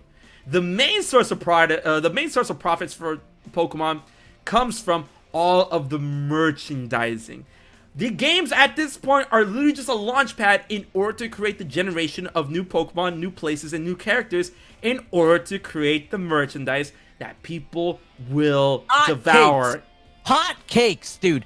Hot cakes every which way. And I'm telling you right now, this is not a take. This is fact. This is cold hard fact, bro. Statistics. Yes, like last year. I was supposed to say yesterday. Last year when I went to Japan, right? I went to 4 different Pokemon centers. Multiple days. Always packed, always buying stuff, always restocking. Like, I have never seen a store busier ever on the face of this earth, on the face of this planet, more busier than a Pokemon Center store. Man, Pokemon sells, and that's just not just the Pokemon Center. Toys everywhere in stores that are willing to carry the license. You know, Hot Topic, Toys R Us, you know, any which way EB Games. You know, stores that have the Pokemon. What do you call them? Posters or whatnot. You know, if you want to throw a Pokemon themed party from Party City, you have to buy, you know, those Pokemon streamers, that Pokemon, you know, birthday caps and everything like that. You know, it's at that point, Pokemon is so huge that they're literally, their main source of income now is merchandising. It's not the games anymore. And it hasn't been that way for years. It's insane, you know? how like, you are so correct. It's just a launch pad to get the new merch out. It really is. All the partnerships, all the, you know, what is it? Like, dude, freaking Pokemon Red Nendroids, right? The branding, like, all, you know, not even like any subsidiary. Obviously, Pokemon makes a profit off of what's sold from any, you know, dude.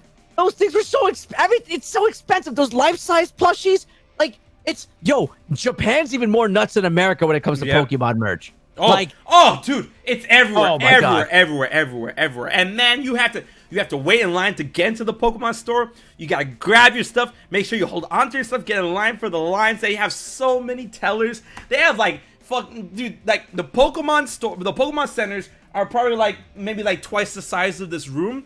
Yet they have like 30 different tellers there for people to buy their stuff.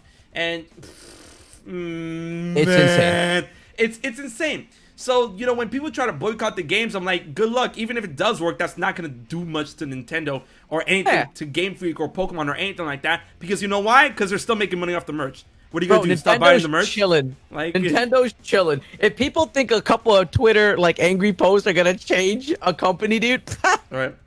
Oh, look. Giant Snorlax beanbag chair. I actually have that in my bedroom. You guys want me to drag him over here? Because I will. Bring him. Yeah, I'm gonna bring him. I actually have that. All right, we're about to get the fat boy in here. Hold on. He's about to bring this guy into the new dimension.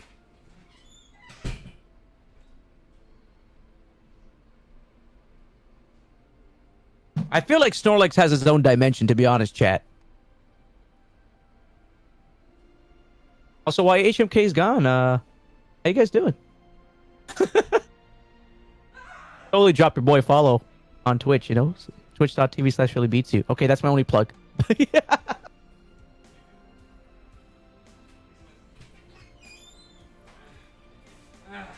Come here, buddy. All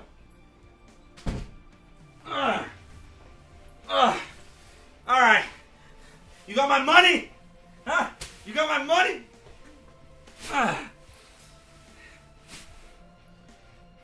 Oh my God.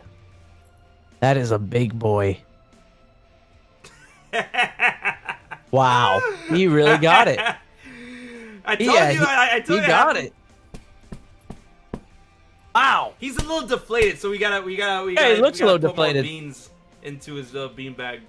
Yeah, I mean, no, he lost a little weight, but you can get him back up with some, you know. We're just gonna put him right there. Alright, he's chilling. He's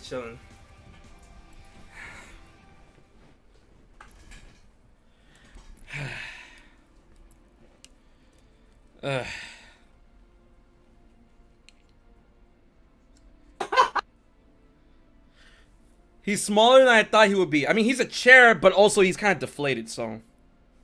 Yeah. How much did it cost? Wait, what happened?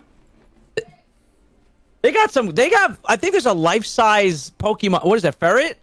As well? Ferret, yeah. Like, no, ferrets are huge, man. Like, what the I was like, life-size, dude. I would run away from that thing. I think it's like, it's got rabies or something, dude. Right. That thing would hug me down. Man. Forget that, man. Woo. Did everyone ever use Snorlax on their team? Well, I mean, like, Snorlax was pretty busted back in the day, and Ash did, so, I mean, yeah. He was a thick boy. Yeah. Oh, I mean, he destroyed, what, Red, yeah, Red did use Snorlax, right? That was a scary Snorlax, man. Yep. But, yeah, yo, Snorlax can get scary if I'm remembering correctly, in competitive, Snorlax is not one to, you know, sleep on. Haha, get it? But, But yeah, dialing back to what I said about Pokemon purchases and merchandising and stuff like that. Like Pokemon has become gargantuan, and the merch the merch sells so well. Pokemon is so hot in Japan. It is so well beloved by the Japanese community in terms of people of all ages legit love Pokemon. Pokemon is so well known. They're like Pokemon's everywhere. And like it's funny because when it comes to the cultures of America versus Japan in terms of what's the word I'm looking for? Geeks. There you go. Geek culture. There's another misconception is that Japan, like everyone in Japan is a weep, and that's wrong. In terms of loving manga or anime or being an otaku. There you go.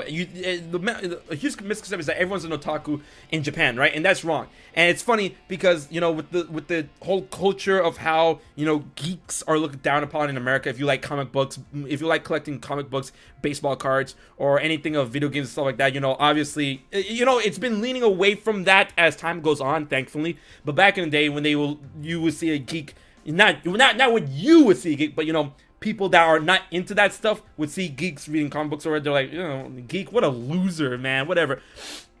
That happens in Japan conversely for otakus that like anime and video games and stuff like that. There are people that are like, the fuck, look at this nerd, liking his anime waifus or whatever the fuck. That's also a thing in Japan. It's not all anime land. People honestly get that huge misconception all over the place.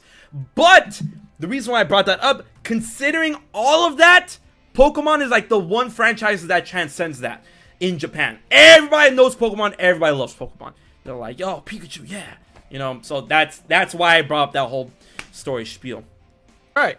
Yeah. Exactly. It's so popular, dude. It's so pop with little kids, adults. It's a cute thing to get someone a plushie as well. Yeah. Like it's nuts. Even if they don't know what it is, dude, people still like them. You know what I mean? Yeah. Man, but that's my whole spiel and take when it comes to the Pokemon merchandising and stuff. So then, when it comes to people wanting better changes for Pokemon moving forward in terms of the games, the one thing I have to say is, man, like, I trust me, I'm not defending what Pokemon is doing with their games in certain aspects where it's like, where I don't feel it's okay and stuff. Like, there's some things I don't agree with. It's like, oh, but you're Nintendo shill. No. So, like, there's some aspects of Pokemon over the years that I have not agreed with, going from Gen 5 to Gen 6 and whatnot. But, the best way I would say to give feedback to want to have better quality Pokemon games, honestly, is, the one thing I would say is tough. Tough, man. Because we're literally at this point that Pokemon, in terms of money, is way too powerful, way too lucrative for you to, like, you're going to have to just accept what they put out. That's literally the situation. It really is. It really is. Tough. Like, it's tough. No matter what they put out, people are going to buy it. Yeah. Right? It's especially a main series generation game. People will buy it. It just will happen. Yep. No matter what, you can't stop it. You can't stop dude. So it was really interesting, right? So during this whole quarantine, right? All of a sudden, my Sun and Moon video started spiking. And I'm like, wait, why? And people were buying or playing the 3DS games for the first time. People definitely bought, or had a 3DS. Yep. Or got one because all the Switches were sold out, right? Switches were sold out. They had to go to another medium.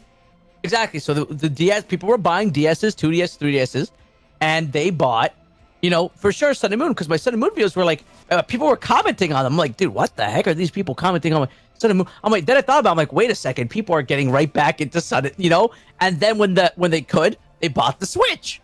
Right after it became available, they graduated. So a lot of newcomers to Pokemon series, right, are coming in hot from generation, around Oros 6 to 7. Which is interesting. Right? Very interesting. So a lot of new people in Pokemon, as of quarantine, are coming in via Generation 6. A lot of new people. Because one day I just asked the chat, and I'm like, yo, what generation you guys playing? And a lot of people mentioned Gen 6. I started in I tried, got 3DS during quarantine, started playing. I'm like, this kind of lines up with my analytics, which is weird. But it's not just my analytics. That's probably what generally happened. Like we said, they couldn't buy the Switch. Switch was out of stock during quarantine start. They bought 3DSs or 2DSs. They played the other Pokemon games. So we're in a generation of people learning about 6. Right. Going to 8. Like, I would say a pseudo Pokemon renaissance. Exactly. So they're seeing the 3D version of Pokemon. They didn't touch 2D, right? They don't know what 2D. A lot of them don't even know what 2D is, dude. So it's like, and that's what we got to get used to. The newer generations of kids that will pick up this game, right? They're not going to see 2D ever again, besides the Dex entry sprites. Right. Which is unfortunate because, I mean, like, there's, maybe it's a little bit of nostalgia talking, but, Gen 1, the 2D gens, I feel they don't age, well, I mean, maybe Gen 1 ages kind of badly, but they don't age badly in my opinion, where it's like, it's 2D sprites, we still have games that are very popular in the retro 8-bit, 16-bit, genres or whatnot, and I feel they don't age badly, especially when you go from Gen 2 to Gen 2 remake or whatnot. But I feel part of me is kind of sad that they'll never enjoy 2D. It's crazy. You can tell the newer generation, right, or most people that grew up or just started playing with 3D games, they won't want to jump back to 2D. Like 2D is an instant turnoff. Right. When they see it, because they're like, dude, this is not, it's not cool anymore. It's like, this is so retro. Yeah. This is so old. like that's how they view it. And there's nothing we can do about it, right? No matter what, we come from a nostalgic place. We're going to appreciate it. We're going to enjoy it. But the newer generation, it just won't happen, dude. No. It just won't happen. Like, I could stream Sword and Shield, get 200 viewers, totally fine, right? But, switching to an older game out of nowhere to a newer audience that just came to the game, dude, what? They're like, what? Huh? What's this? Why? Unless you decide to put some sort of spin on it. Speaking of which, yeah, exactly. I really need to continue my Heart Gold randomizer Nuzlocke. It's wait. Yeah, Philly, I need to show you a clip. This is a very for those who know me or are new to the channel and whatnot, I'm pretty much a Pokemon fiend, and I'm gonna tell the story about my engagement ring in a little bit. But there's one clip that I do want Philly to watch on stream as we're streaming, and that is, I feel, a very famous clip. What the fuck? In terms of like my Nuzlocke randomizer, where I fucked up big time. If you guys know what it is, you know what it is. Don't tell them, but it's gonna be great. I'm ready. Give me 1 second. All right, I gotta lower the music. All right, where is it? Wait, I gotta go to clips. Clips, not 7 days. Top all time. No, top all. Alrighty. It's gonna be worth it. Trust me.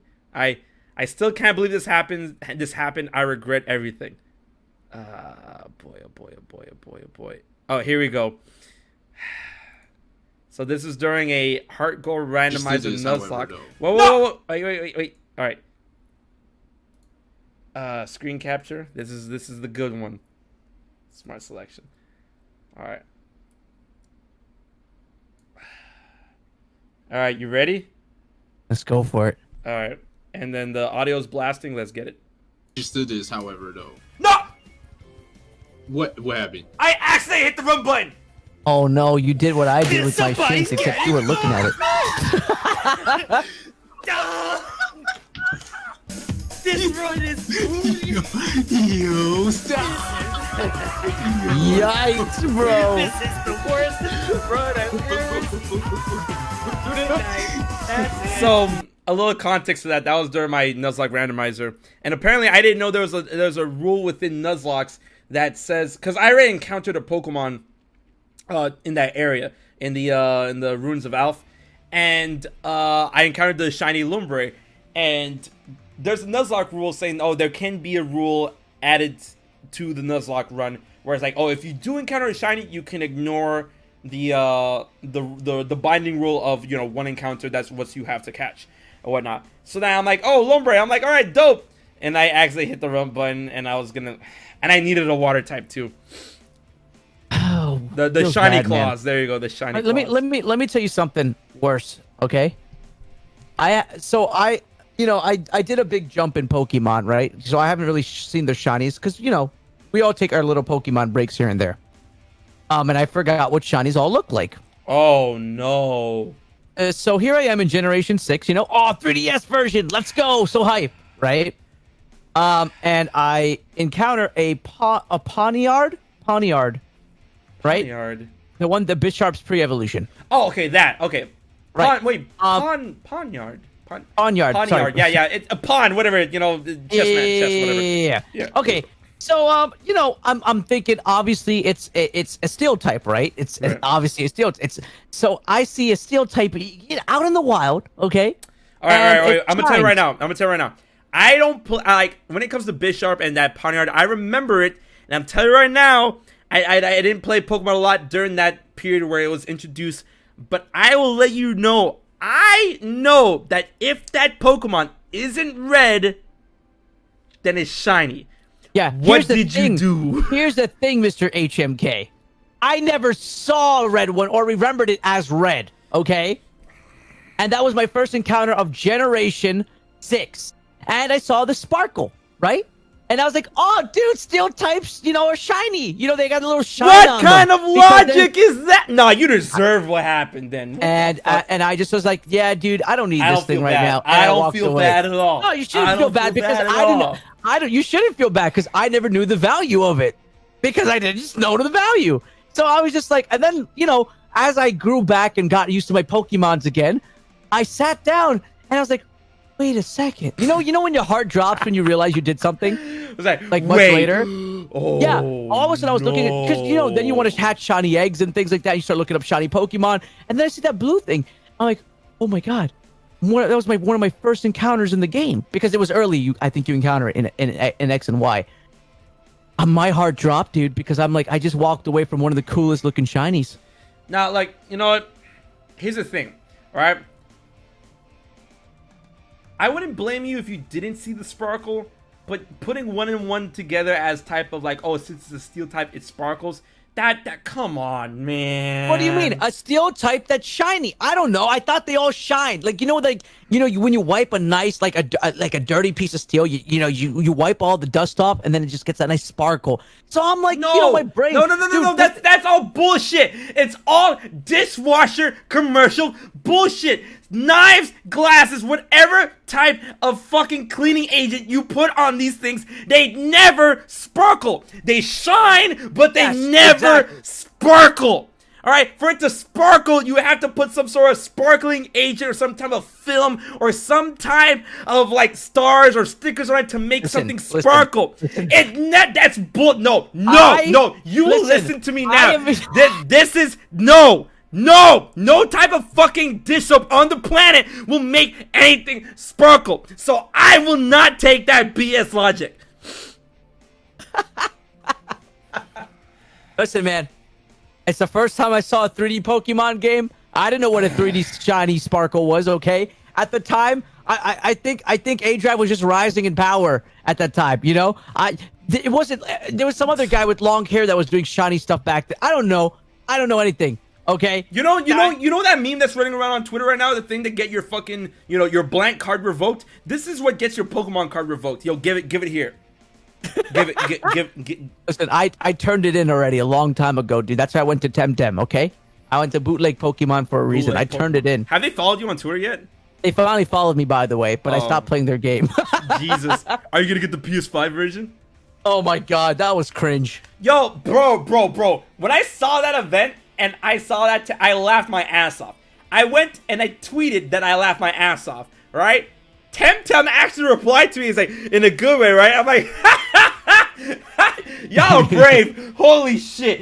Oh my god. Yeah, dude, it was a feels bad, man. Yeah. And they're like, yeah, we're going to the newest generation, so that way people are like, I'm like, dude, what? Like, how better can these graphics? What is it? More vibrantly, dude? I'm telling you, that game can wreck your eyes. No, but the thing is, I think when it comes to Temtem, I saw my brother play it on PC, and that game ran like shit. Did it run like shit on your aspect, or was it just my brother's Oh PC? no! It was at launch. It was terrible. The game was just terrible Did at it get launch. better, it crashed. better, Oh or yeah, no? it's very smooth now. They actually added a chat in the game. That's not what I'm talking about. I'm talking about just like overall like game running optimization. Oh no, I think it's fine. It's smooth. I think it's very smooth. Because I mean, the only thing I was gonna say is like, oh, maybe on PS5 it'll run good. That's the thing. That was all I was gonna say. Yeah. No, it's fine. It runs really smooth now, right? Okay. But I have no interest in the game. No, I don't blame you. And then it was funny. I saw a take on Twitter where when I was interacting with the Temtem Twitter, like, you know, we tweeted back and forth. This one dude is like, enjoy getting sued by Nintendo. I'm like, bro, what take is this? This game is coming out on the Switch. Whenever I see like takes like that, I'm like, it already passed Nintendo's check. yeah, exactly. Like, and bro, they blatantly state they're inspired by Pokemon. Yeah. They already said it. We're inspired by Pokemon, but this is our own take. That's like the same thing with another game that I'm actually really excited for is Genshin Impact. A lot of people are like, oh man, Genshin Impact is gonna get sued by Nintendo. I'm like, guys, it's coming. They also out said on the Switch. exact, and they also said that they were inspired by a Breath of lot the Wild. by Breath of the Wild. And dude, you know what? Like- Listen, I'm a gotcha game player, okay? And all it is like it's a gotcha. Play Kingdom There's a Hearts. gotcha system in it. It's cool. It's Kingdom Hearts. different. Yeah. Play Union Cross. I'm serious. Go play Union Cross. You want to play gotchas? Play Union Cross. Yeah. Yeah. Play Epic 7. I'll do Union Cross. Try Epic 7. I'll try Union Cross. No. I know. What do you- I am a Sith. I run by the rule of two. I am currently playing Union Cross and Tales of Castoria. I am you're not doing gonna two. play. You're I am doing not two. gonna play another gotcha right now. Okay, you're doing the 2 gotcha rule. Yeah. Yeah. Your main and your side, and that's it. Yes. Okay. Right. All right. Epic 7, man. What the? I might pick bro. up. You know, damn. I might have to pick up a third. Listen, dude, if you ever look up Epic 7 in your free time, right, just look up the anime, your mind is going to be blown. It's the only gacha game that competes on mainline with shonen games. And it's not even made, it's not an anime, but it somehow can compete. Your mind will be blown by Epic 7. That's all I got to say. I'm sorry. I'm paying a bill. Oh, yeah. No, I literally just I got an invoice and I'm like, oh, I actually gotta pay this. What do you call it? That's the power of the fifth dimension. I gotta make sure I pay all my bills to keep the fifth dimension afloat, guys. You know, I got most of my Twitch viewers to start playing Epic 7. Even though I won't Wow. ever stream Okay. it. Damn. I actually have to check this out then. Holy shit. Yeah, it's Oh wait. So- Princess is telling me don't do it. Philly made us. Oh wait. I don't know about that anymore now. no. They have free will and they still do it. Is this true, chat? I'm just gonna They see. enjoy it. I'm gonna see the run-ups of like no. Ah! I might give it a shot. Just peep it and just peep it. That's it. You can delete the app right away. Obviously, if you hate it, you're gonna close it and take it out. Right. Does it have waifus? That's what Vader asks. The number one thing is this game is built on waifus. It's a waifu engine, but guess what? It also has the husbandos for those who are interested in the husbandos. Okay, it covers all grounds, right? And it has voices in Japanese, audio in Japanese, English, or Korean. You might enjoy it. Just they did a collab with with Unlimited Bad Blade Guy Works? Soul and Dizzy. Oh, okay. All right. Oh, Arc System Works. All right. Yep. They did. That was their So and then recent. Okay, I'm going to a gotcha dimension right now. No, Jeez. that's fine. That's fine. I mean, because like Pokemon Go is kind of gotcha. Yeah. Pokemon. It is for raid passes to get a shiny. Is. Yeah, No. you have to keep buying raid passes to get a shiny. Right. But I mean, it is what it is. It is. It is. But like that's another thing that I want to wrap up on the last subject is definitely Pokemon Go. But like talk about Pokemon Masters. The what? That one game that was known for that one meme was like hit or miss.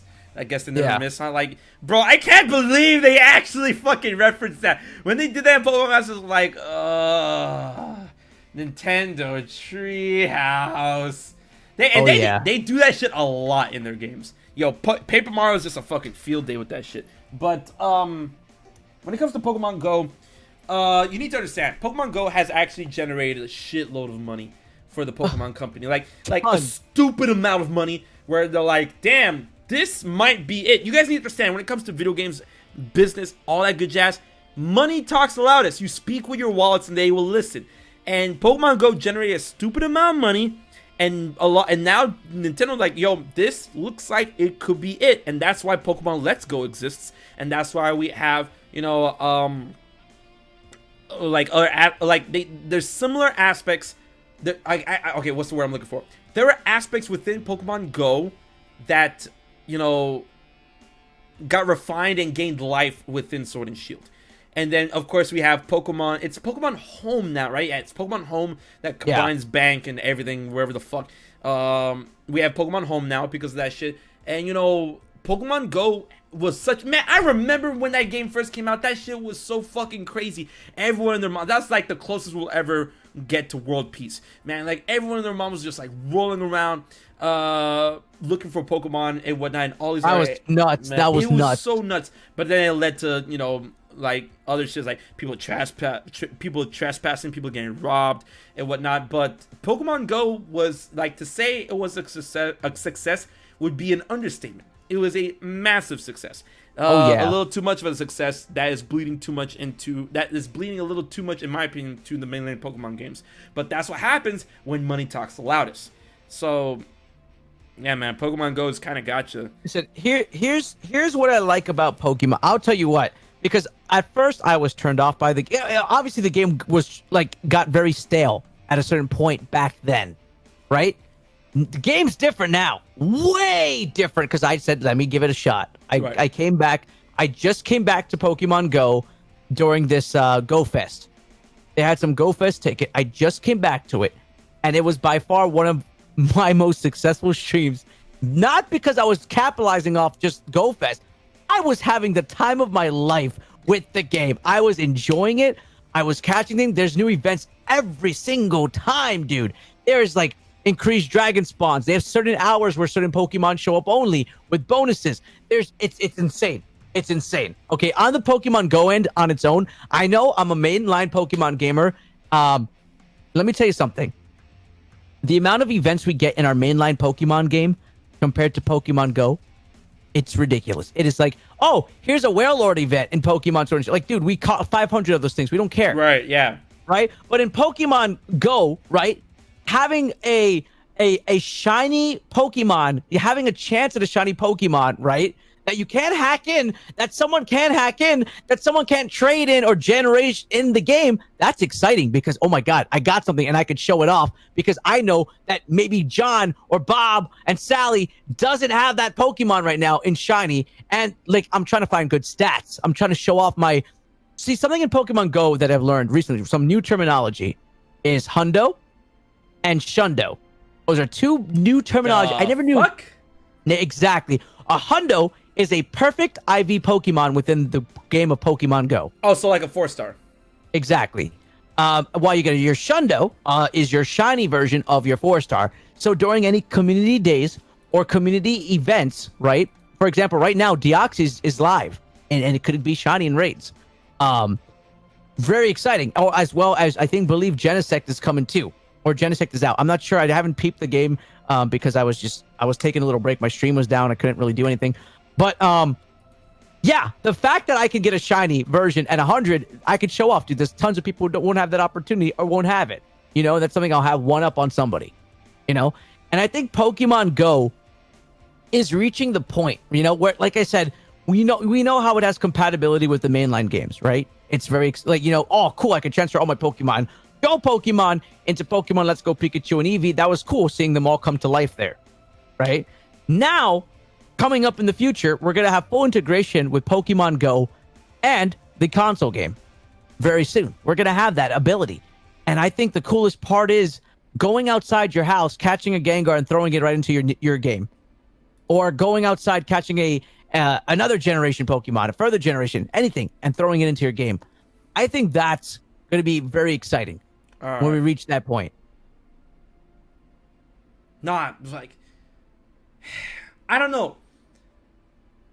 But this thing is, you know, with Pokemon and everything it's doing, I can't really get a beat on them, especially like considering that MOBA recently got announced, but then there's a whole another take and whatnot. But I definitely get what you're saying, but I do want to try and end off the stream not with Go, but one last question, and this is gonna be a question to end off everything. I'm gonna give my take, and I'm gonna give and you're gonna give your take. All right, so I'll go first, and you'll go afterwards.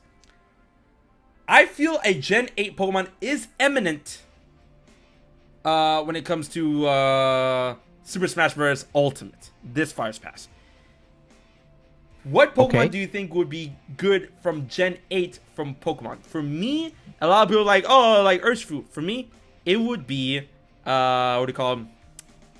What's the word I'm looking for? Toxtricity. There you go, Toxtricity. Toxtricity. Toxtricity. I feel Toxtricity is the Lucario of Generation 8. I mean, it's got G-Maxes. It's got 2 versions. It's a very popular. My opinion. See, so here's like where I can't wish something because it might end up in Poké and I'm scared. I would say that. So we have Greninja, right? Generation 6. I feel like they stick to starters. Or something amazing, legendary or staple, right? Obviously, having another water type starter, Inteleon, is going to go out the window. You already got Greninja. They're not going to make another long range that. I would say, I don't know, man. Something about Score Bunny sits right to me. The fact that it can kick a fireball across, it's almost like a Mario kind of take, but Score Bunny can kick fireball. Score Bunny can also have the ability to become any type of Pokemon it has before it uses a move. I don't know. It's very interesting of a Pokemon. It's fast, right? It runs. It's quick. You can dodge. It has feet. It can jump. You know what I mean? I don't know. Score Bunny feels like it would fit into Smash, in my opinion. I get it. Yeah. You know, it has range and it can be. You know, I don't know. It's very interesting. It's fast and it's like Mario. It's almost like it could take personalities from different Smash characters and you have a boom, your own interesting Smash character. That's how I see it. Score Bunny. Nah, I see it. But I mean, still, I'll go with Toxtricity. I would definitely go with Toxtricity. And final Smash is G-Max. There you go. Jeez.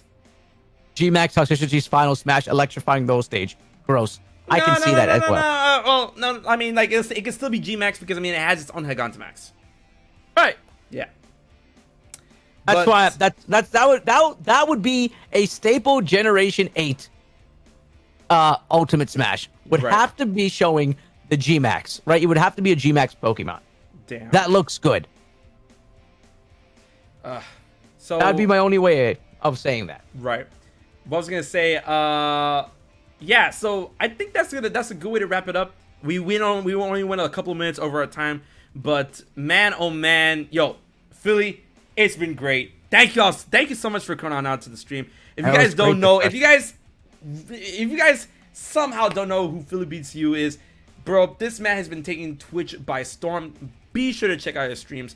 Let me see if I can do an SO really quick here in the chat. It's been so real. It's still PhillyBeatzU, right? Yeah, PhillyBeatzU. All right. So be sure to check out his stuff and whatnot. I hope you had a really good time on the 5th dimension when it comes to Pokemon, all things Pokemon. I had an amazing time. But of course, this is the 5th dimension. We're gonna go ahead and raid another one of our members really quick. We're gonna go ahead and raid Player Michaelis. You know, I hope I'm pronouncing that right, but that's who we're gonna go ahead and raid. I hope you guys will go out and give them their love, and I will see you guys tomorrow for a stream when it comes to Kingdom Hearts Union Cross and Dark Road. It's been really, really cool. Thank you so much once again to everyone who's joining us in the 5th dimension. And thank you so much to PhillyBeatzU. So guys, until the next visit into the 5th dimension, we will see you guys next Friday, 5 p.m. Pacific Standard Time sharp, for another entry into the 5th dimension. So until then, this has been HMK and PhillyBeatzU, and we will check you guys later. Peace.